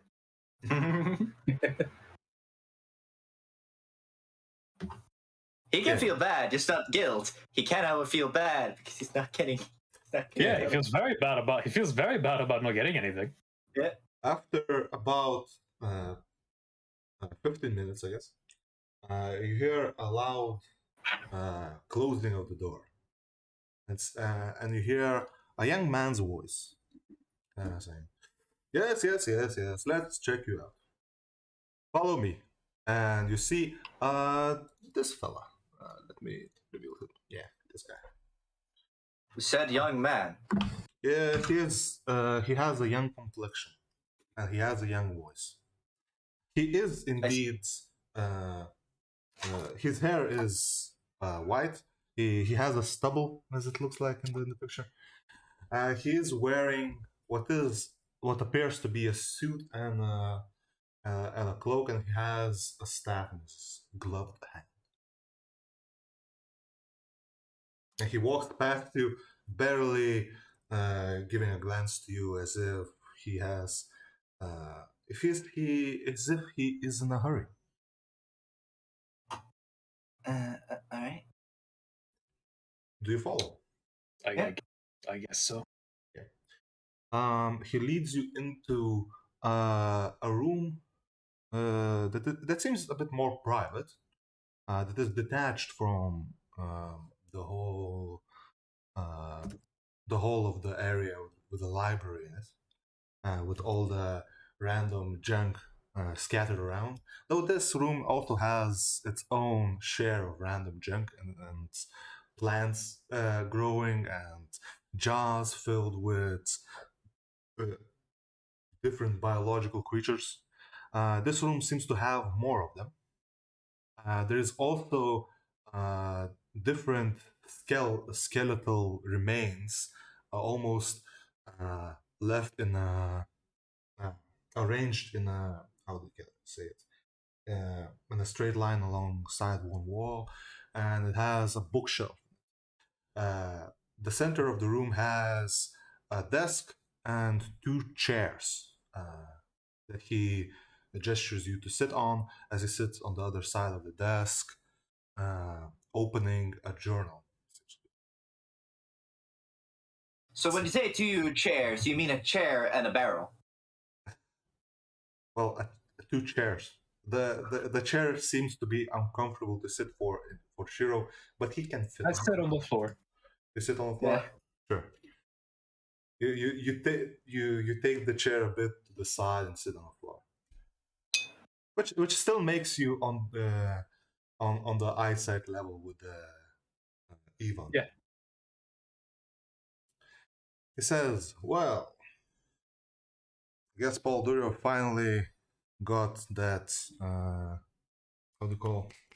Fuck, I forget these words. Simple words. Favor I owed him. So, cat people. Do you have anything wrong with you? Or just a medical check? It's a medical check. Durio wanted to just make sure we're fine. Apparently Apparently, some of the stuff we've been up to might have put us at risk or something. You could just do a checkup, get it over with. Well, are you? You don't seem like family. Are you like his kinda Friends? sure friends? That dirty old fetishist. So, do you have any aches that you have been? As he stands up and looks for a specific book on the shelf. Any aches, any itches, any problems that you haven't had recently? I think I got a few scrapes from some recent things, but nothing serious. No, don't. Can't really say. Nothing more than usual day to day. I guess. Any physical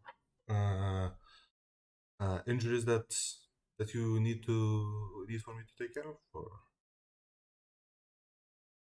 just fine, and then in general health status. I think we're fine. Wasn't too tough at the end today. I mean, that is why we're here. I mean. Oh, so you're fighters. You get enough physical exercise during the. Yeah. What's one of them do. How's your diet? What does mostly consist of? Well, Jouzah, what do you mostly cook for us? We do have quite a lot of bear meat, but vegetables and stuff from the market. Right. Mostly. A lot of meat stews lately with lots of veggies.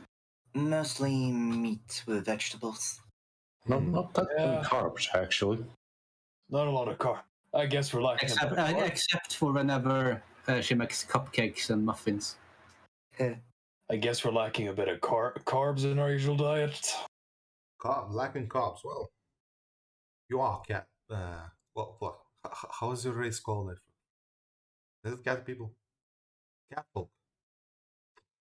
Okay. Well, cat folk usually don't eat a lot of carbs. You should mainly focus towards the meal. He said it also. Though, well, let's get your stomachs examined. As he takes something out of a drawer in his desk and says, "Well, who first?" I suppose I could go first. Yeah. He takes you towards a side room and says, "Well, this is a bit of a private thing to check, so follow me here."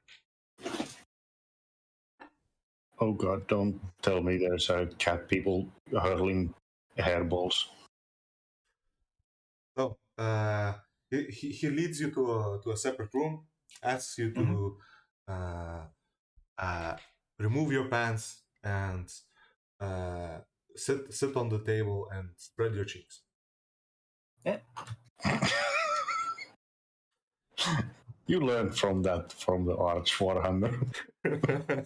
Actually did. I'm kind of imitating Dr. House here. Okay. I see. Well, Yuri follows along with his instructions. Yeah. He lifts up your tail with his other hand, and he inspects him closely. You feel something entering you quite unpleasantly. I'll be honest. It feels Yuri cold. I'll be honest, Yuri doesn't feel it. Not what he's used to. The doctor just commenting, saying, "Well, that was remarkably easy." Yeah, he does say that, and he says, "Well, there might be a bit of a problem. You have a bit of a loose, a loose anus syndrome." Don't worry about that. Slacking muscle, you know. Yeah. He sits and thinks, oh, I'm not sure what could have caused this. I guess more rich meat diet should fix that. Alright. It says, and also seemingly you are missing a couple of essential items for your growth, but as it seems you are in a tip top form for a catwalk. Don't see really any Top form for a pale noodle cat. Well, he would check more than the ass. He would probably for a while kind of look over the body. Well, make measurements of things like. I only describe that because it was like the most. But yeah, he generally checks you up, says you to lift your arm up, sits you, like knocks on your ankle and shit. Then he tugs your tail and sees what happens. Like, he listens to your breathing and so on. And he says that you're yank the cat's tail and see what happens. Well, give me a moment. Yeah. Let me roll a con check as he starts pulling on Yuri's body. Sure. Oh boy, is it cringe o'clock? He manages to choke down any sounds. I see. It is not cringe o'clock, but almost. He says, "Well, everything is perfectly normal. You're a bit slanky for a normal catfolk, but your muscle seems to be developed enough." No. Well, they are, because you are dexterous, and I assume that dexterous people, they don't have bulky. Yeah, he would. It's not bulky, but like strength. Yuri is not bulky, but he would have well developed muscle. Yeah. Okay. It's just not very strong. Yeah. Probably you would have abs, I feel like. But not necessarily, but he will have a well defined stomach. Yeah, at least that. So he's toned, but he's not built. Yeah. Let's say that. Yeah. And he says he seemingly out of nowhere takes out a ball and says, drink this for a week or so, portion it out, and you should be fine. It's just a precaution, to prevent the measure for preventing some disease, because it seems that you are missing some of the vitamins and so on. And also, he says, look out for your aim. It seems a bit loose, and keep find a way to exercise. I don't particularly know how I would do that. Never found myself with it. It's not a problem. There are not many medical texts about it. All right. Thanks. Your takes me bottle. Yes. Yeah. It's also, I guess. Yeah. It's strange. It looks like there's been like a circular saw going in and out. You said I should drink this for next week. Does that include now? Yeah, you can take it first dose. All right. Lucy, Yuri opens the bottle. Yeah. Or uncorks the bottle. How does it smell? It smells wretched. It smells wretched? Yeah. It smells all right, Yuri will clamp his nose. He will kind of retch for a second and then clamp his nose shut before taking a swig of it. Yeah. You take a swig about a seventh of the bottle, let's say. It does taste terrible, but you force it down, and everyone looks at you and says, "Well, it gets better with time." Never. He says it gets better with time, taste. but you can roll sense motive on that. Anyway, here's your lollipop. As he takes off his pants. No, he does not.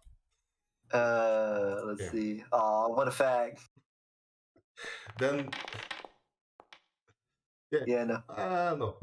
It seems that he's saying the truth. It does get better. With that hope, you exit the room as he asked the big guy to enter. All right. Of course, Shiro brings the Tetsubo with him into the doctor's office. He looks at the test and says, can you put it in the corner?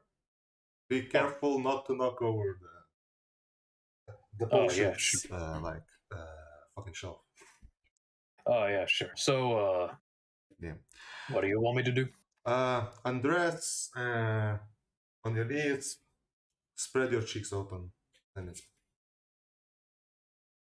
He blinks a few times. Yeah. You're propositioning me, bro? No, I'm inspecting. It's a normal procedure, you know. Around this age, some catfolk develop some diseases that form blisters around their anal cavity. So I need to check that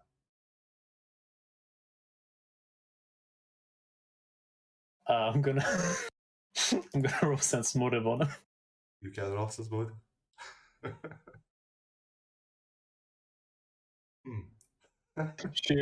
Shiro is currently in a state of, I'm not usually on the receiving end. Oh, nat 20. Well, he seems to be honest. If you failed, also, I would say you think he's just wants to look at your ass, but he seems to be honest there. I think though, Gren, that you probably also would realize. He just did this to my boyfriend. That's what he asked for the part. Shiro thinks about this for a moment. Kind of has some mixed feelings, but ends up with a smirk, because he then realizes that someone else. Because he then realizes someone figured out how fucking loose Yuri is. And gains great enjoyment from imagining how fucking embarrassed Yuri must be at the moment. So the Shiro just goes, sure, I hope you help my friend with his rear region. I hope you were. All right. Well, in that case, I hope you were able to help the guy that was with me with his discrete problem. Anyway, I didn't want to bring it up. I understand it's a private. Up you go. Anyway, Shiro hesitantly obliges. Yeah. I guess he checks you out and finds He says, yeah, you don't suffer from the same problem. Strange, your diets are the same. And he continues to check you out. Do you, Shiro, do you eat random shit off the floor? Shiro does not. Shiro is a bit of a neat freak. You're a neat freak? Okay. He continues to check you out as he did Yuri, like lifting around, like pulling the tail. Of course, when he pulls your tail, you say, "What the fuck, bro?" And then he says, they're just checking your reflexes and your nervous connections. You know. One of that happens is that Shiro goes, "Not usually on the receiving end of this." Can kind of see it. He says that under his breath. Yeah. The Yvonne asks, "You say something?" Nope. It just hurts something. And he continues to listen to you, your breathing and so on. So you're quite a muscle dude, you know. There are some problems with it which come with age, you know. It's still even weight gained by muscle can cause problems later in life, and with your blood pressure and heart activity. So do plan out your do plan out a way to lean off while you get older and so on. Sure, I'm not. Sure, I'm kind of planning to die in battle, so I'm not sure I'm going to get that old. So, a great plan, I'd say. Not that I wish. I'm sorry, sir. I'm not planning to live.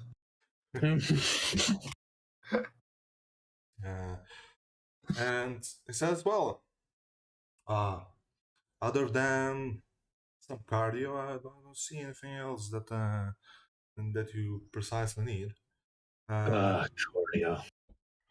You don't seem to be missing any vitamins as the friend there did, so it should be fine, I'd say. Yeah, top shape. Thumbs up. Keep doing what you're doing. Yuri's missing something. Oh yeah, so that issue with anal cavity looseness. It could be caused by vitamin deficiency. I gave him a dose that should refresh his that should give him the missing minerals and vitamins that maybe he may be lacking. So he might tighten up again? Oh, hopefully. Shiro nods, looks away, and when what the doctor doesn't see is that Shiro smirks. Yeah. And he asks you to clothe up and goes out of the office. He washes his hands, disposes of the gloves that seem to be made of cloth, and he looks over the things he had and says, well, you seem to be quite athletic bunch. You seem to be eating quite enough, though I do suggest sticking to the meat diet. And besides Yuri's vitamin deficiency, I don't see anything wrong with you two. Good. So, anything else? Or should we be done with this? Oh yeah, well I have you here.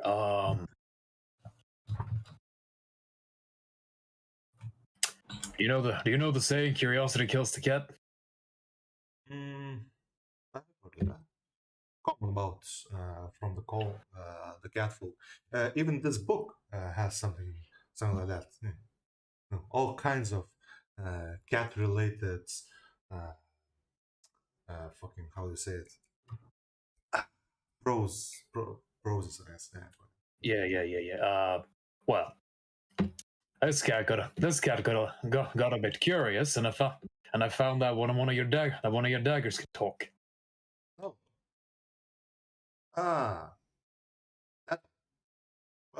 Yeah. Can I take it? I kind of forgot about that one. I was thinking of destroying it. It seems to be evil from my investigations. Well, Doctor, I happen to be an adventurer, so I'm very familiar with evil stuff, and I think I could put it to good use. What do you say? Well, it would take a huge toll onto you. Only evil people should deal with evil daggers. I understand that, but for the good of the many, that's a sacrifice I'm willing to make. It's still. I was thinking of dismantling it to its magical components, so it's still a bit valuable. Do you have something? Unfortunately, I'm going to inform you of this. That's actually not possible. You have to be an incredibly specific class to do that.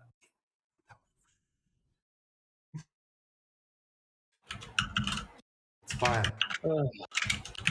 Your characters are normal. Well, could you but whatever. I just go look.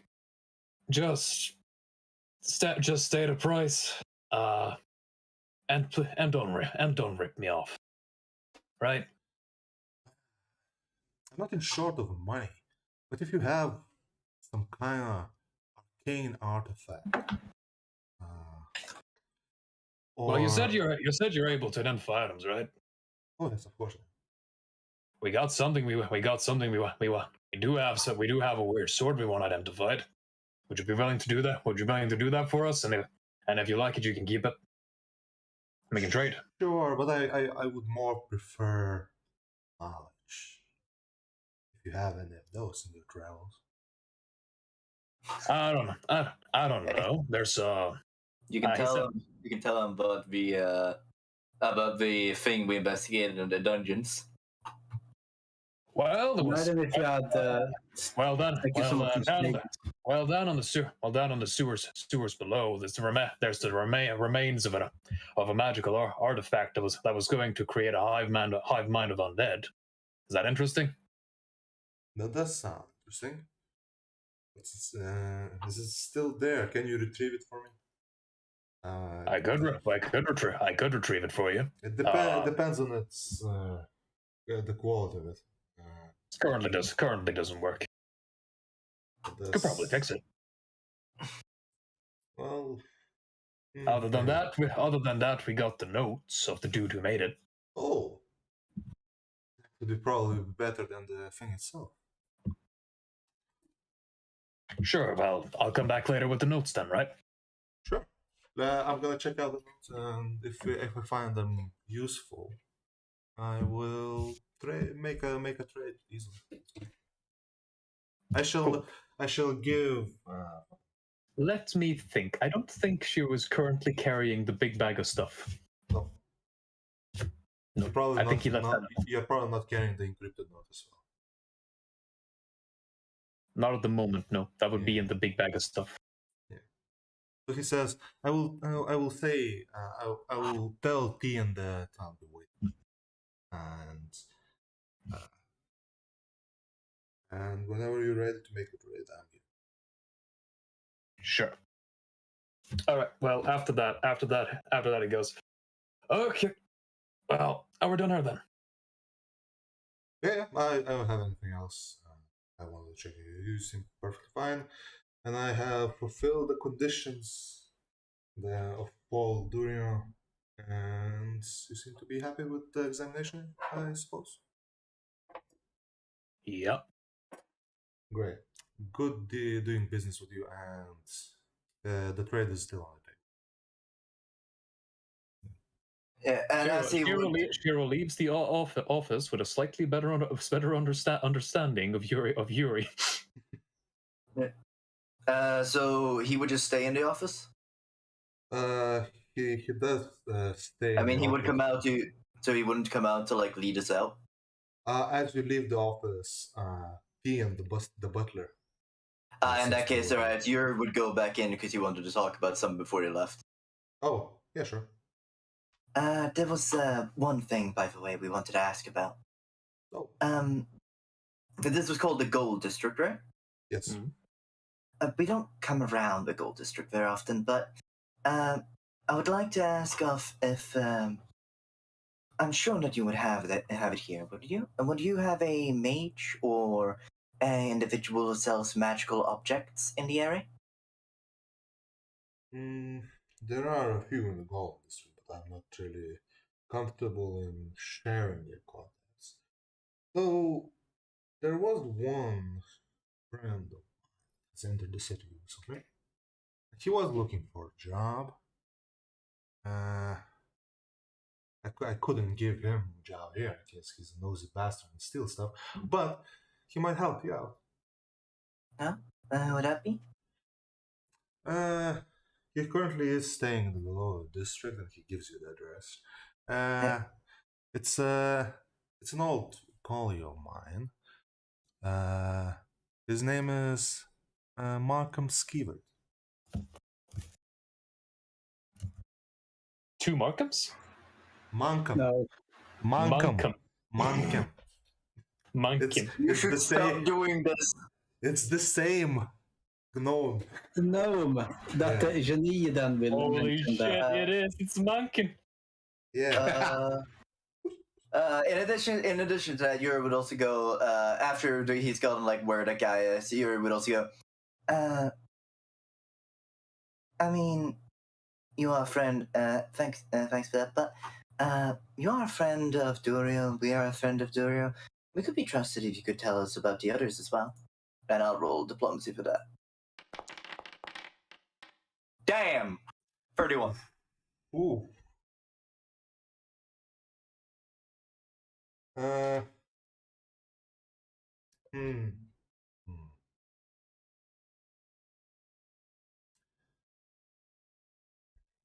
Well, I'm not sure of your ability to be useful to me as Durio is. Durio has a very specific set of skills of getting some stuff through the border that others might not. If you prove yourselves having useful set of skills to me, I myself might be able to provide you with some services that you lack. So he still wouldn't tell me about the other merchants, merchants, like where they are. Yeah. He is providing you a compromise, which he didn't do before you diplomacy. What was the compromise you said? If you prove yourself being as useful as Paul Durio, he might provide services to you himself. All right. Do you have anything in specific that you would want, or?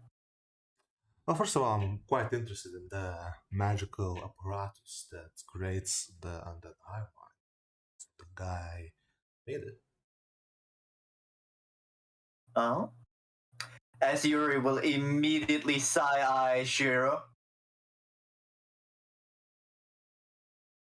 I see.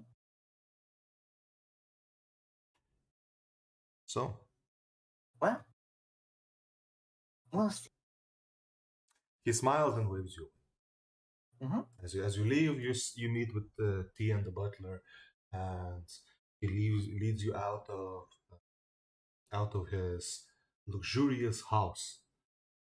One thing you notice, Tian looks at the corner where the jar was previously, and he looks mildly distressed for a bit, but then kind of hides it and continues to show you the way. Yeah. Out of the home. And let's see, we would have come here at about 4 in the afternoon. So what would the clock be now? Oh fuck! It would be around like 8, I guess. It was quite a long examination, I guess. All right. So to in that case, you would probably walk in on Jenny who then poses with her new shiny armor. Yeah, well, you went to Either way, quite late, so we will be leaving to return home. Yeah. And as we do, Yuri will bend off and tell Shiro that he'll see him tomorrow as he goes into the inn. You separate from Shiro? Yeah, as Yuri will sleep the night in the inn. In what? And you're also forcing us to retcon the entire interaction. No, I'm not, because it could happen at literally any point in the week. No, this happened at the same time as Geneva was going No, getting armor. No. Let's say it happened on Saturday. Let's say it's happened on Saturday. Doesn't matter. So Yuri will sleep in the inn, completely away from everyone else for the day. Yeah, for the Saturday. On Sunday, you two were hanging around at home after going to arena, and Janine went to get her armor and you are back into. Remember that time you found we went to the doctor yesterday and learned about Monk and Skeevert being in the city. Mm-hmm. That's why we brought it up.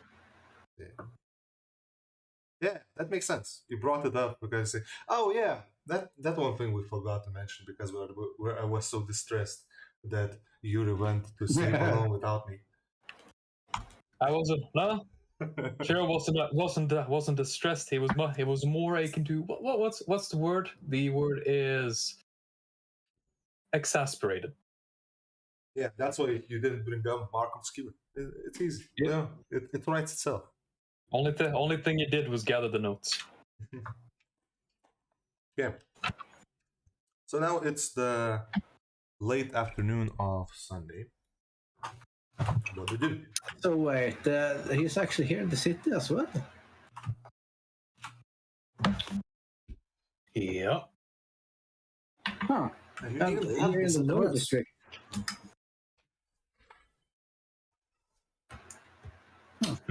So wait, where's the address then? Here he has it. Mm-hmm. Yuri? Yes.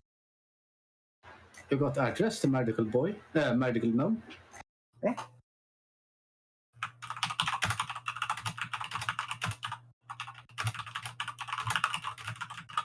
Do you? You do have the address. And you know where he lives. Yeah. If you can easily say where he lives. Do you do or what happened?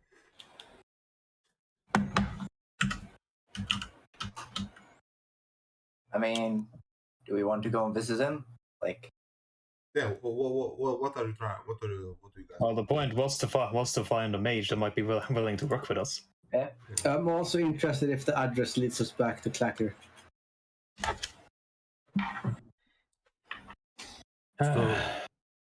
Well, we can go visit him. Yes, but where does the address lead? Does it lead back to the blacksmith? No, it doesn't. All right. It's a separate house in the lower district. All right. Let's go there and visit. Let's go visit them. So you pack up and go to the lower district, guys. Yes. The why is this one? So this is still the day, evening. It's evening. Okay, this one. I still don't have it. Wait. Give me. Give me a moment. And we have now wandered off to go and say hello to someone we thought were dead. Am I still in the house? Are you still in what? Only if you want to. We would have mentioned that the medical dude from the village with the baron is actually in the city and in the same district as us. You've been informed of everything, Kafe. Yeah. Yes. Okay. In that case, if I have free time from the evening, then I would accompany you. Yeah, you do. Nice. Okay. So you go to the lower district. Deeper into the lower district where the address leads. It seems to be quite of not a fun place to be.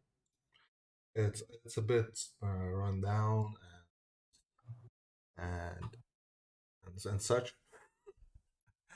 There are a lot of people just hanging around the corners, and some of them even set up tents in the middle of the streets. It's like California, you know.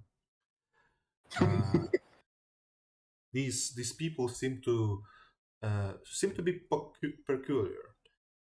They seem to have strange necklaces and seem familiar to you guys. So wait, a lot of people have set up a small tent city around the address. Yeah.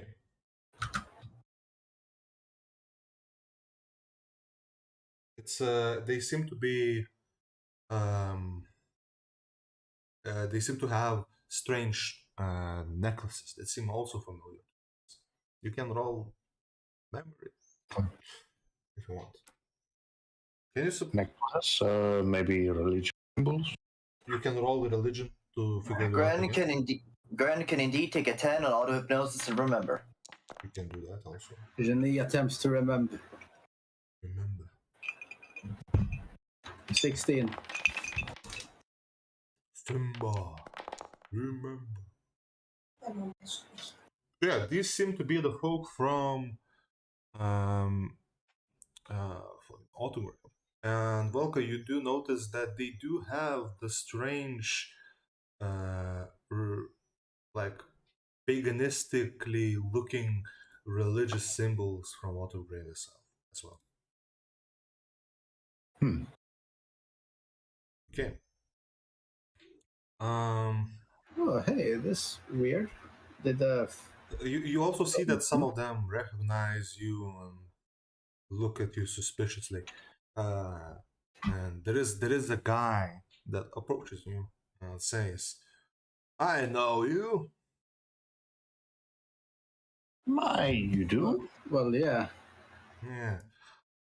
You're the guys that brought up the undead that raided our village. Ah, shit, they raided your village? Yeah, the fucker's flown out of the forest that you put that you nosed around. Weird. We did nothing of sorts. Because of you, now we have to sleep on the streets. Right. Have you guys no shame? Well, how does the man look? What? How does the man look that is talking to us? He looked angry, dirty. Oh yeah. I look at him and say, "Who are you?" Like, I'm sorry if we did cause up a stir. Like, it's no fun losing an entire village, yeah? It's life. Jenny hands him a platinum coin. Like, yeah. He takes the platinum coin, puts it in his pocket. You cannot buy me off. I'm not. I'm just giving you a couple of more weeks to live. Yeah, figure out how you're go away now. And it's up to you to figure out how to proceed from here.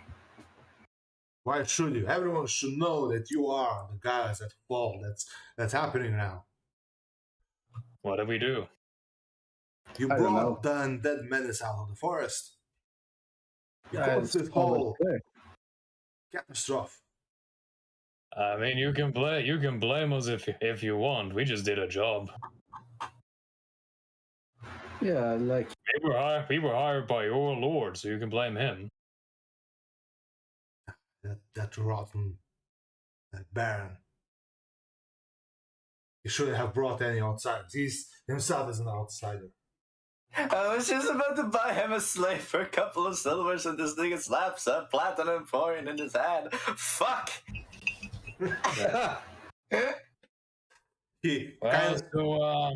So what? Well, what do you want, man?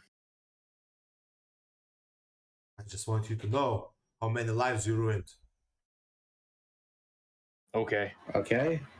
Well, it happens everywhere, doesn't it? It's a common problem. You see, the undead are here, the common enemy. Is it not us? I will have you know that the undead was starting to rise before we even arrived. This is true. Yes, indeed. As far as I'm concerned, we did our ours to try and deal with that mess. You can blame us for it if you want, man. But I'm struggling to care. Anyway, could you move out of our way now? I guess do you push him away or? I wait for his answer. Oh, he looks at you, says lies, more lies, and he goes off. It seems you misunderstood me. I meant move out of our way now.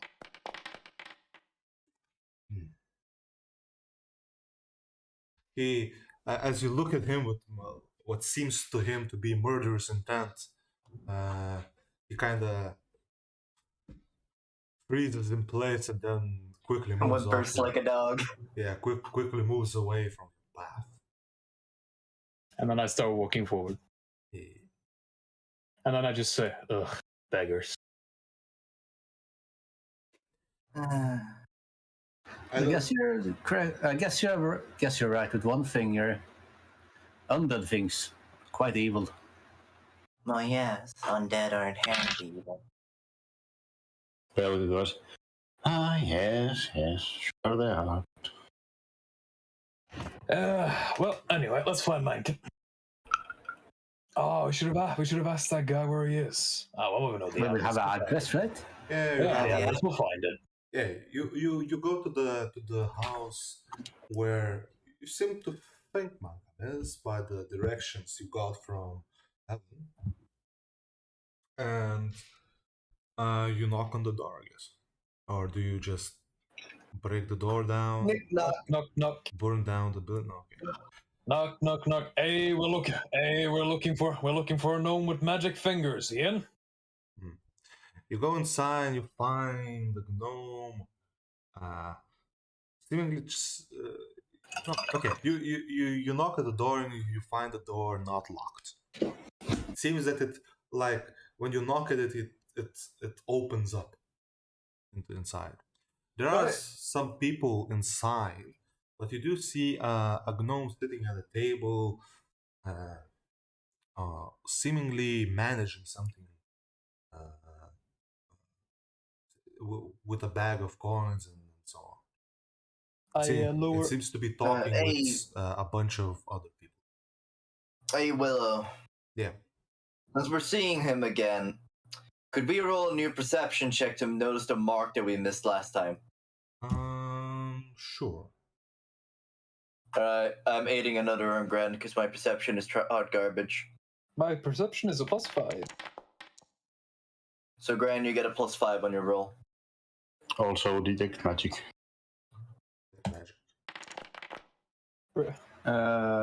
Every time. An 18. 18 for me. 18. Give me a second. Give me a bit also.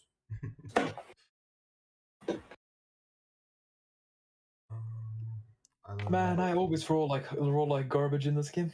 You don't notice the mark. I don't think Welka has rolled yet.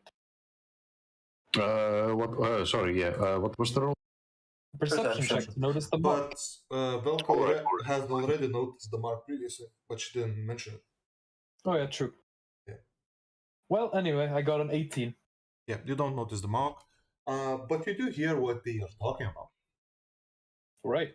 They seemingly are trying to buy housing for all the Autumn Grave villagers that have been forced to abandon their house, and they are trying to scrape by their money, and Mankem is seemingly leading them and trying to organize the funds. And I lower my head down and poke it in the door and say, "Hey, Mankem! Mankem, it's great to see you still alive." And for the one that keep died, let's see it. He looks at you and says, so you survived as well. Mm-hmm. Yeah. Yeah. Barely. I mean, long skeleton. Ugh. He ushers the guy who says, we can talk about this later. And he and the other people leave the disheveled shelter of the gnome. Says, "Oh, long time no see. What are you doing here?" We live here. Nah. What luck? What do you want from me? Well, we heard you were in town, and after the shit we heard went down, he's glad to see you alive. Want to say hi? More importantly, we heard down the grapevine that you're looking for work. I'm looking for funds. I never mentioned work. Well, you get funds by doing work. Say there, old fellow. What are you looking for Well, seemingly the Baron's expedition has disturbed a lich in the cave. I'm sure you're aware. And Oh yeah, well, one of the friendly dudes outside told us about it. And the people are that were under the Baron's jurisdiction are now suffering in the streets. But the paladins was over there and counter fucking all the skeletons and shit. Well, the battle is the grounds of that were previously their home. There's no land for them to work. There's no That's homes for them to live. That's incredibly unfortunate. So you need funds, right? Yes. You can obtain funds through work. Don't you fucking dare. Oh yeah, Jenny has a palm in her hand. You did magic, didn't you? I think Kafe wanted to say something else. No, he was just saying, don't fucking do charity. Don't do charity. Yes. As I remember, you're pretty good at making magical items, right? I am. No, I mean, first of all, sense motive for the fact that is he lying? No, he seemingly is dedicated to the cause of helping out his now deceased lord's subjects. So all right, they're refugee. Okay, cool. Oh, great. We went. I did not expect to deal with another refugee crisis. We Swedes have a history with them. This is not why I do this game, Willow. Gives a little bit of breath under the mask. Well, finally, a friendly face in town we can try. Role playing, a source of escapism. I don't want to go back to Malmö. Well, No. Here's how it works. We've got a need for someone with that particular skill set, and you have a need for money. We've got money. I have already connected the dots, but I'm not sure I am. I need to hear what kind of job you're offering. Make us magical items. 1 second. Say. We're not. If there's one thing I've learned from losing my village and then having to fend for myself for longer than I want to remember, pride don't get you very far. We're not intending to hire you. We're intending to pay for your services. Correct. Aside, what we want is nothing even close to the meaning. Sure. What kind of items do you need for that? God, I wish Welka was more charisma. Kind of go telepathically to Yuri. That was easier than I thought. What do we need? And then the shop window opens. All right, boys. So let's start talking about shit we need. Yeah. Let's do budgeting. Let's do logistics. Let's get at it. Skedaddle. Well, we want him to work for a Glutter so we can do the goddamn heist.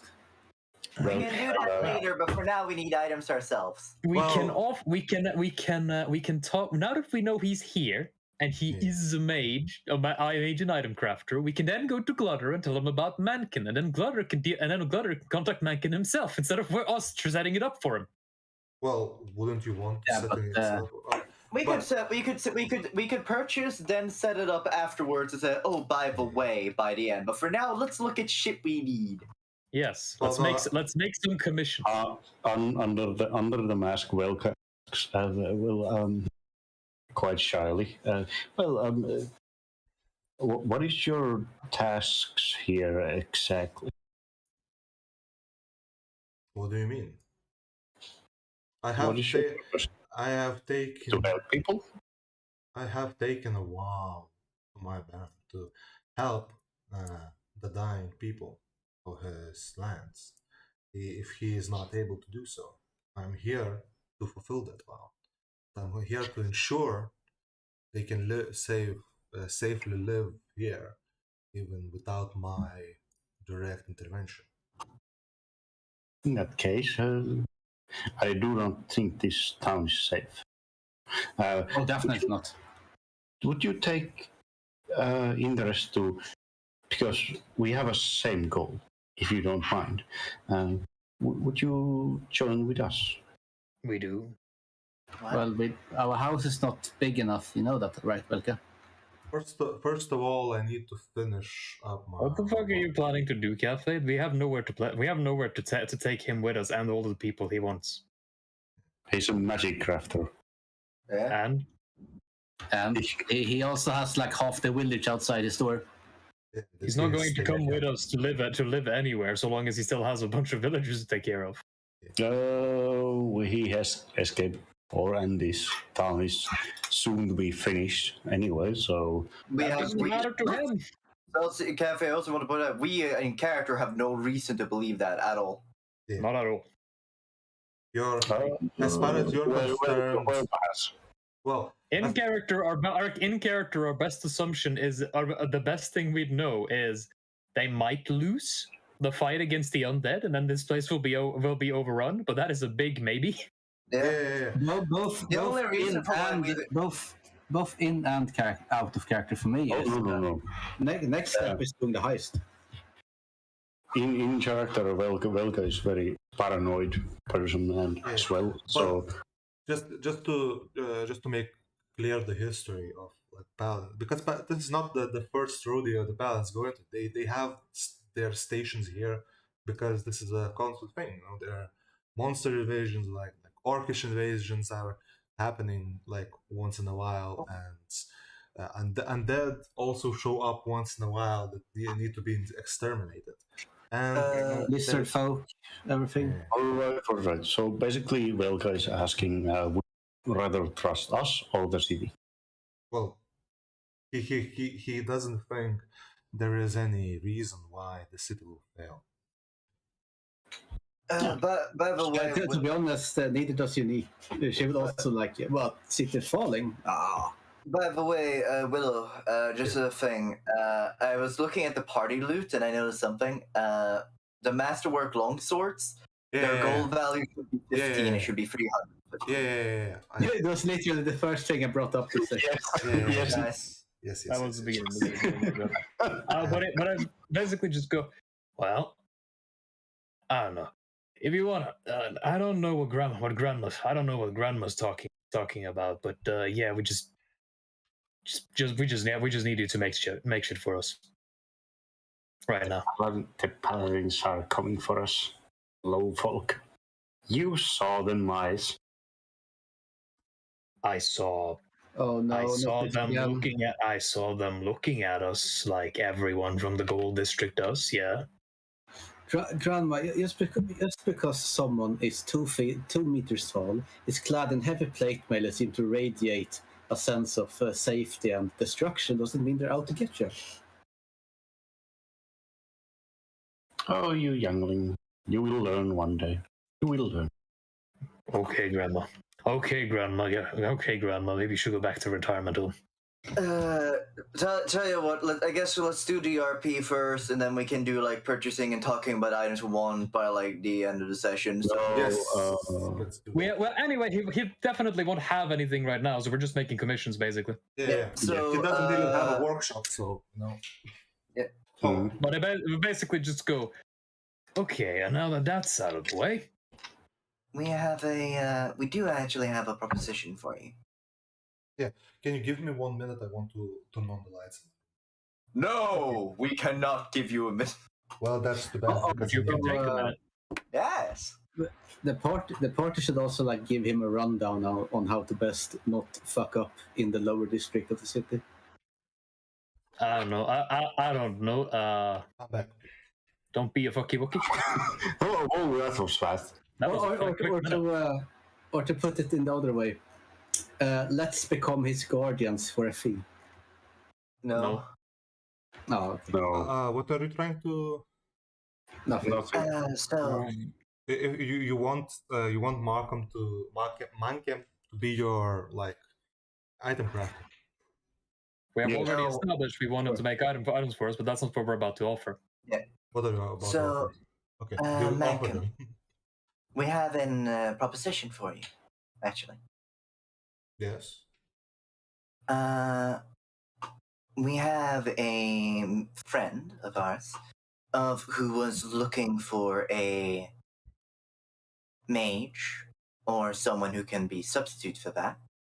You are able to craft magical objects, so you would be substitute for that. Who was actually looking for someone who could help them with a job they wanted to do. Yeah, as you probably recall, Yuri, we got someone who I look around for a moment and then kind of motion him forward so I can whisper to him. Yeah. He leans over. Someone might need your services to test some defenses. He narrows his brow and says, "What kind of business are you into, guys? What kind of shady shit are you doing?" Shady?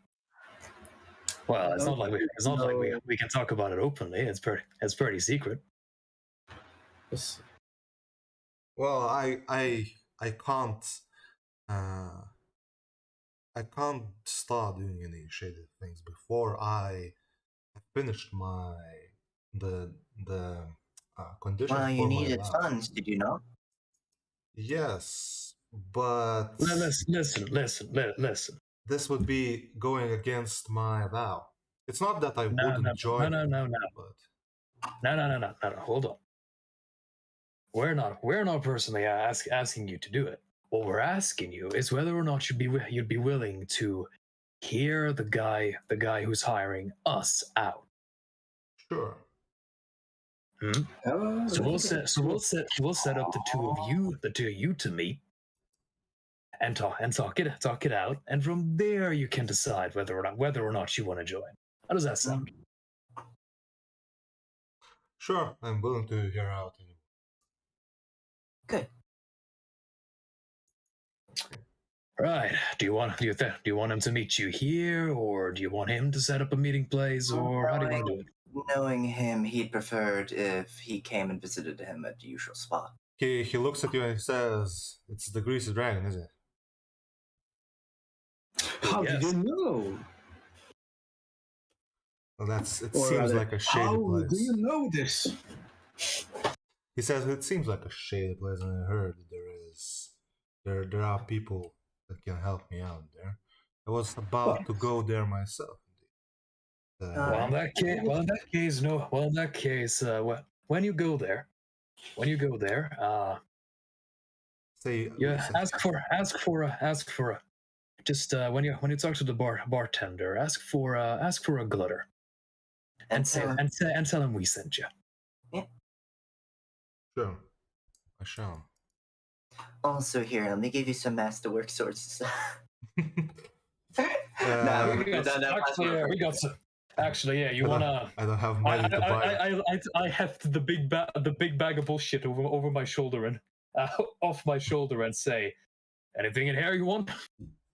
Wait, no, we would have done that as part of our purchasing process. Yeah, true. He said, he says, I have nothing. I have no money to buy stuff I need. So don't worry about it. We'll trade you. See? Well, he would rather take money. So you can trade those things with everyone.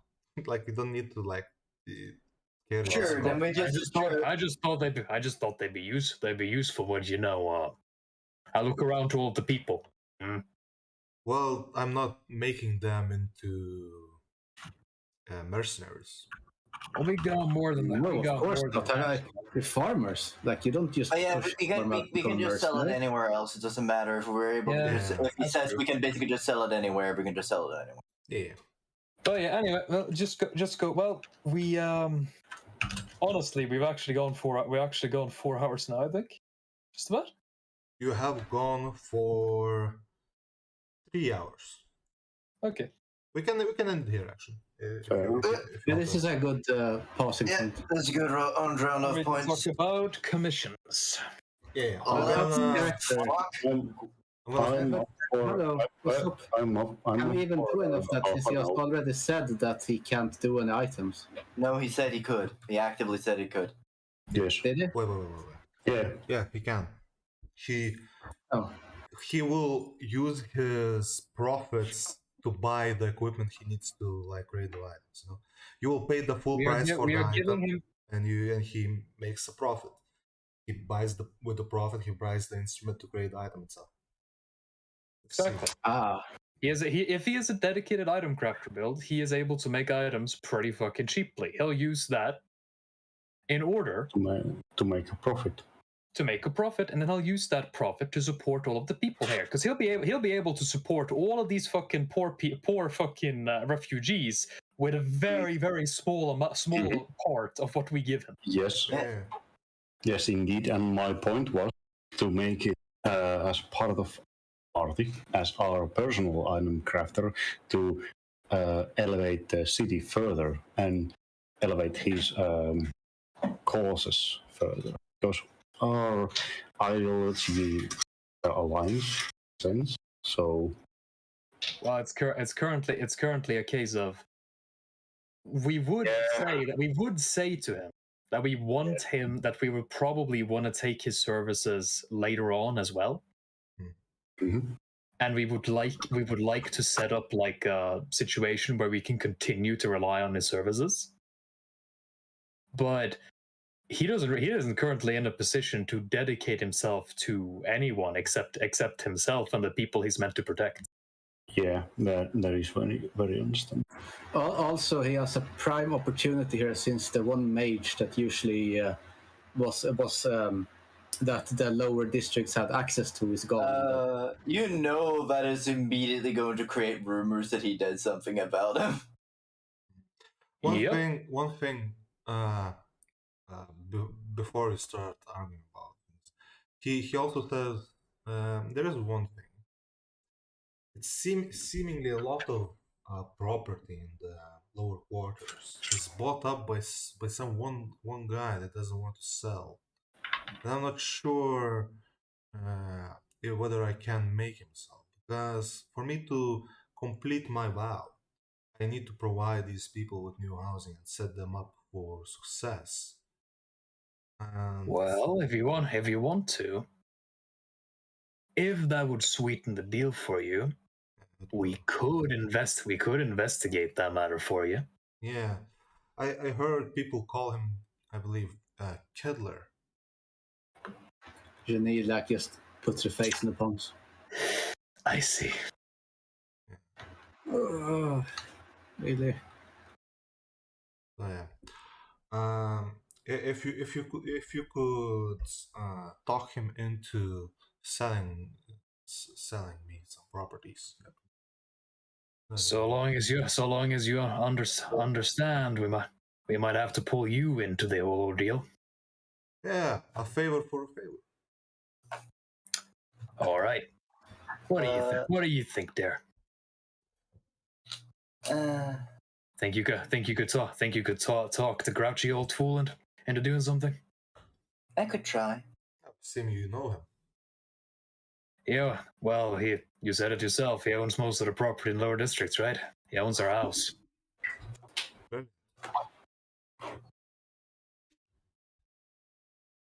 Yeah, that's known him for a while. He's not the best. Well, guys, very last information.